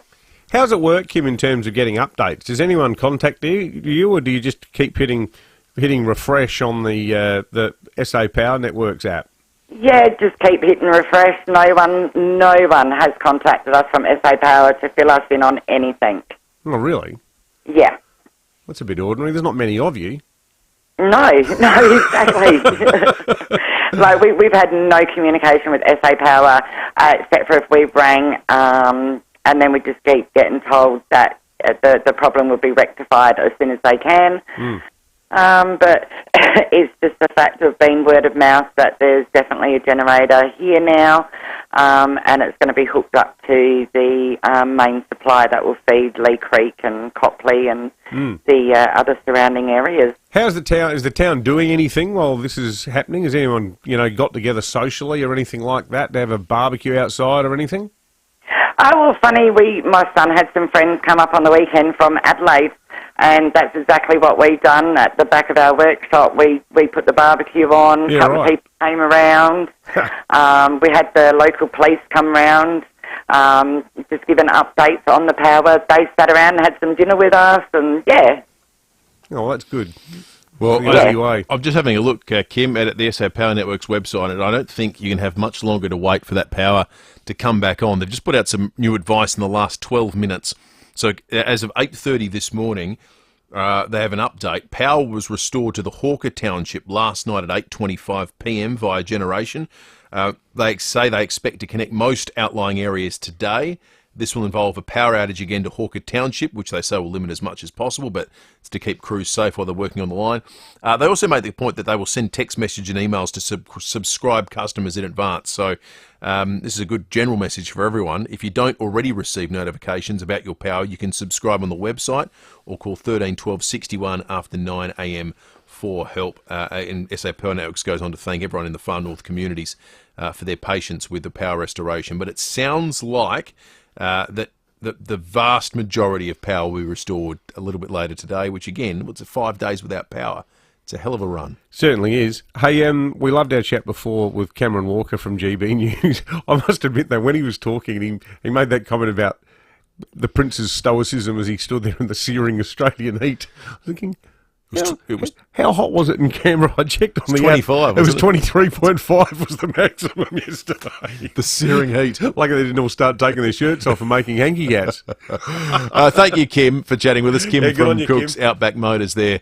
In just outside of Lee Creek. It's all relative, isn't it? Exactly right. We got a text at about 6 a.m. this morning from a listener who said that there was a tobacco store break-in at Craigmore overnight. We're going to cross to the scene now for more information. Mitchell Sariovsky's covering the story for 7 News. Mitch, good morning to you. Does this look like... Good morning. This is part of this ongoing tobacco turf war, or do we think this might have been an isolated incident? It's not an isolated incident. Police do believe that this is part of Operation Eclipse, and they say that because it's the store here in Craigmore is ASG Smokes and Gifts, and several of those stores have been targeted over the past 3 months in those fire bombings. The latest was this morning around 6 o'clock. The suspects walked into the centre. It was open. Cleaners were there at the time, and then they went up to the security doors of this tobacco shop, which is in the centre, broke the lock, got inside, smashed up an ATM, smashed up a counter, and then left with nothing, is what I've been told. It is the third break-in at the same shop this week alone.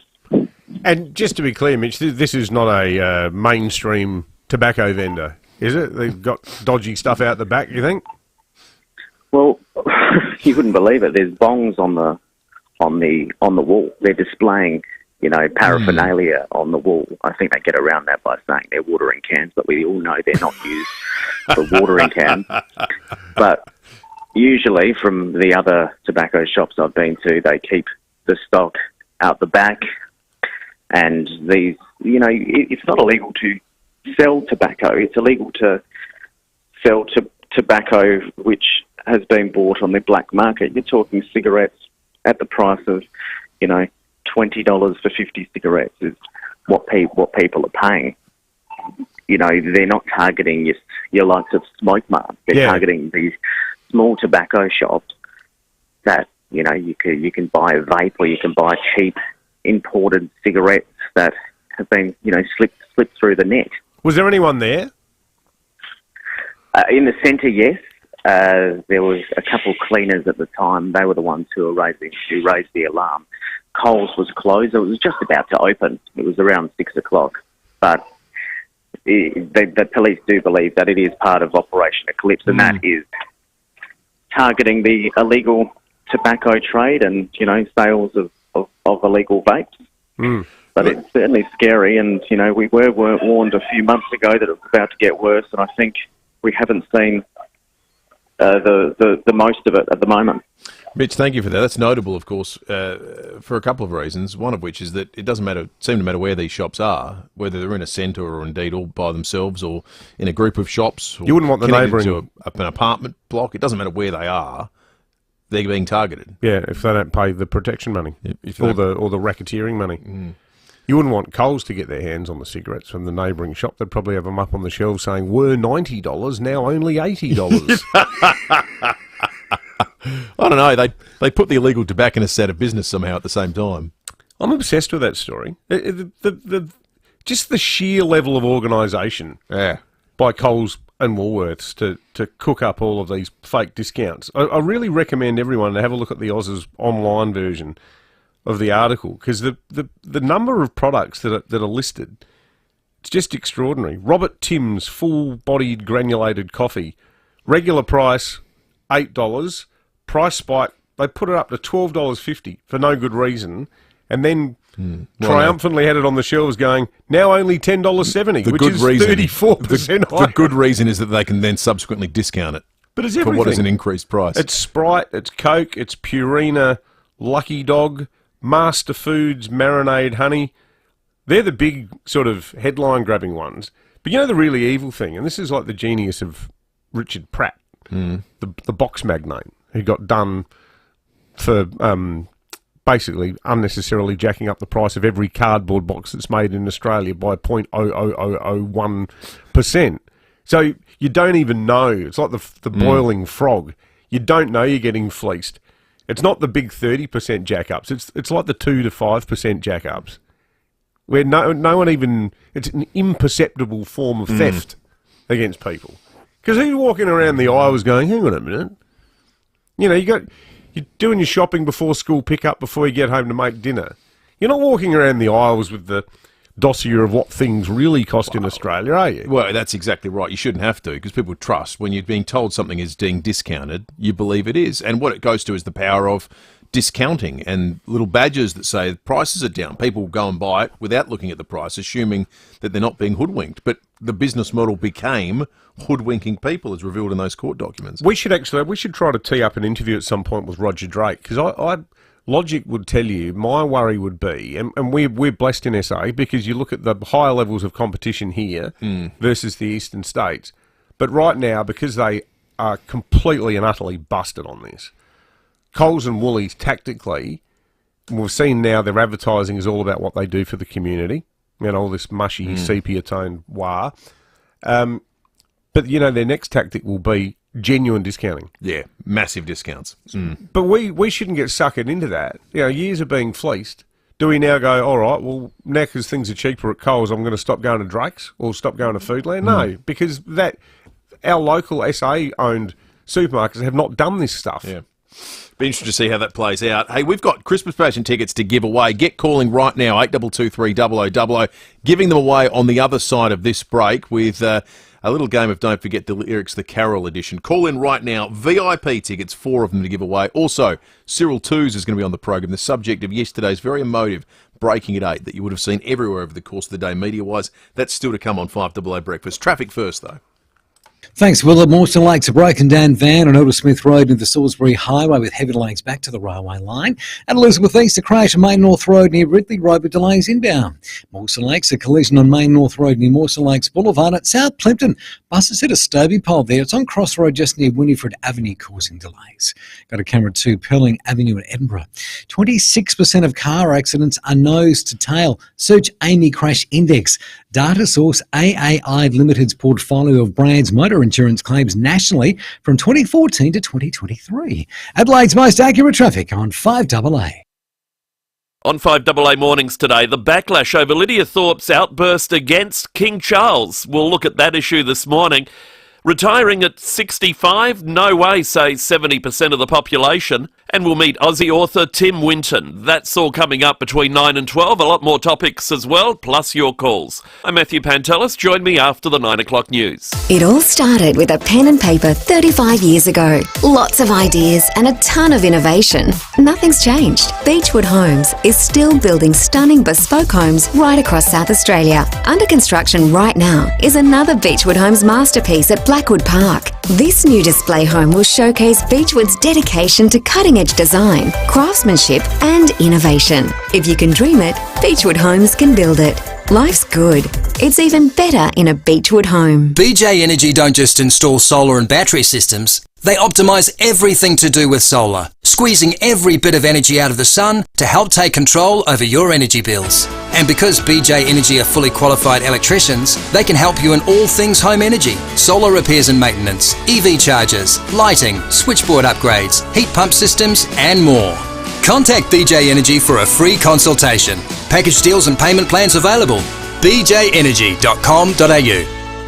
TJM 4x4 will be at the National 4x4 Show this week at the Adelaide Showground with 20% off everything TJM. Bull bars, suspensions, snorkels, the lot. There'll be huge savings on GDM upgrades including Lovells, Tough Dog and TJM. Plus discounts on the entire range of driving lights, light bars and work lights. Save on fridges, long range tanks, clear view towing mirrors, roof racks and so much more. This Friday, Saturday and Sunday, Wavell Pavilion, Stand W8.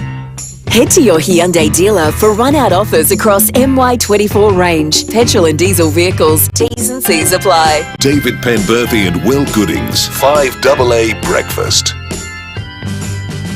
8 to 9, let's talk Christmas pageant. We're only 2 weekends away. Not this weekend, but the weekend after. You'll be there if you're able to correctly identify the left-out lyrics of this song. Jeff in Elizabeth Park is the first caller through. Morning to you, Jeff. Good morning, gentlemen. How are you? Good, thank you, Jeff. All right, we need you to sing along with full voice. Here we go. Jingle bell, jingle bell, jingle bell rock. Jingle bells swing and jingle bells ring, snowing and blowing up bushels of fun. In the frosty air. No, bad luck, sorry, Jeff. That's part of it, but no, the next part. Georgia in Prospect, good morning. Good morning. All right, fire away, Georgia. Can I hear it again? Jingle bell, jingle bell, jingle bell rock. Jingle bells swing and jingle bells ring, snowing and blowing up bushels of fun. Now the jingle hop has begun. Now the jingle hop has begun. Yeah, that's correct. Good on you, Georgia. Shake down the thunder from the sky. You are getting along. Don't ever mention that again. I think they repainted the wall at Albion after that competition. Right. Georgia, you're off to the Christmas pageant with VIP grandstand seats for you and 3 family members. Come together and experience the magic of Christmas with the National Pharmacy's Christmas pageant, celebrating the official start of the festive season on Saturday, the 2nd of November. Well, yesterday in Breaking at 8, we brought you the harrowing story of Cyril Toos, who is an elderly man currently in hospital. He's desperate to get out. He's been waiting since January for help from the federal government through its My Aged Care home package, but like 68 to 70,000 other people, still been waiting to get genuine assistance. It was a story that was picked up by all the local TV channels. And when we broke the story yesterday as part of Breaking at 8, we were absolutely inundated with texts with people devastated to hear that Mr. Toos was considering going down the path of ending his life through the voluntary assisted dying laws. We have Mr. Toos on the line now. Mr. Toos, good morning, and lovely to be chatting to you again. It's David here after the chat that we had over the weekend on Saturday. Good morning, David. What sort of response have you had since the story broke, Mr. Toos? It's been inundated with calls from people commending and telling me that the thing I'm doing is absolutely wonderful. It may not benefit me, David. It will benefit the next person down the line. It's about time this government got to look at what is happening in our health system. It is just ridiculous, the number of people that are suffering because of finance. And it's not right. It really isn't. They pay their taxes all the years they work. They come to an old age and nothing is done, unfortunately. They put it into sports or something else that is not really necessary. Health is the biggest problem in this country. Yeah. And it's about time the government, if they want to be re-elected, they've got to do something and do it fast, David. Certainly. Absolutely. Has anyone from the government contacted you since the story broke, Mr. Toos? Have they? No, none Really? at all, David. None at all. Please call me Cyril. That's that's all right. Mr. Toos is a long time ago. No, I'll keep calling you Mr. Toos. Thank you. I can't believe no one's spoken to you, though. No, I have not spoken to anybody from government at all. The Meals on Wheels, the home care packages have been trying to convince me that I can have palliative care if I go home. They assured me that there will be plenty of care available. It's funny how all this money has suddenly become available when you just stand up for your rights, and all of a sudden there's money pouring out from everywhere. But as I said, it's too late for me, David. I'm only 42 kilos. I've lost a lot of weight. I've been suffering this since 2019. I know when we spoke. Unfortunately, there's nothing the doctors can do to help because it's all part of the AstraZeneca injection I had back in 2019. When you had the heart reaction after that. Yeah. Are you still totally committed though, Mr. Toos, to going down the euthanasia path? Because we don't want to see you go. Yes, I am. Yeah. Look, unfortunately, my life is just laying in this bed at the moment. I can't walk from here 3 meters to the door without being out of breath or hanging onto the door for the next breath. And to me, that's not life. Unfortunately, because of the heart problem, it's not pumping any fluid from the lungs. and the lungs will now just keep filling with fluid that obviously you cannot breathe. So they will not drain it again. It's too dangerous. If I go on the table to have it drained, I may not come off the table.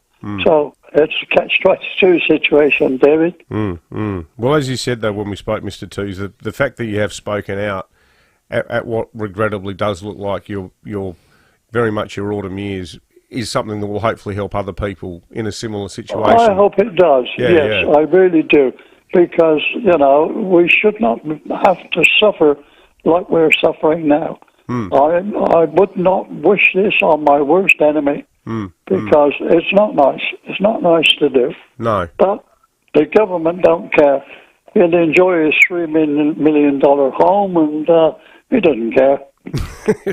Yeah, well, I think that's what a lot of people were saying yesterday when they contacted us after you were so brave to share your story. Yeah, We'll stay in touch on this, Mr. Tews. Lovely to chat to you again. Lovely to talk to you. All the very best. God bless. Bye-bye. Bye-bye. Jeez, he speaks magnificently, doesn't he? He's got all his marbles. Yeah, completely. Hard to argue with it's harrowing, but it's awful. He's set in his mind, isn't he? Yep, he knows what he's. Yep. No one has any right to argue with him. We're out of time. Matthew Pantelis is coming up. Enjoy the rest of your Tuesday, and we'll catch you tomorrow morning from 6.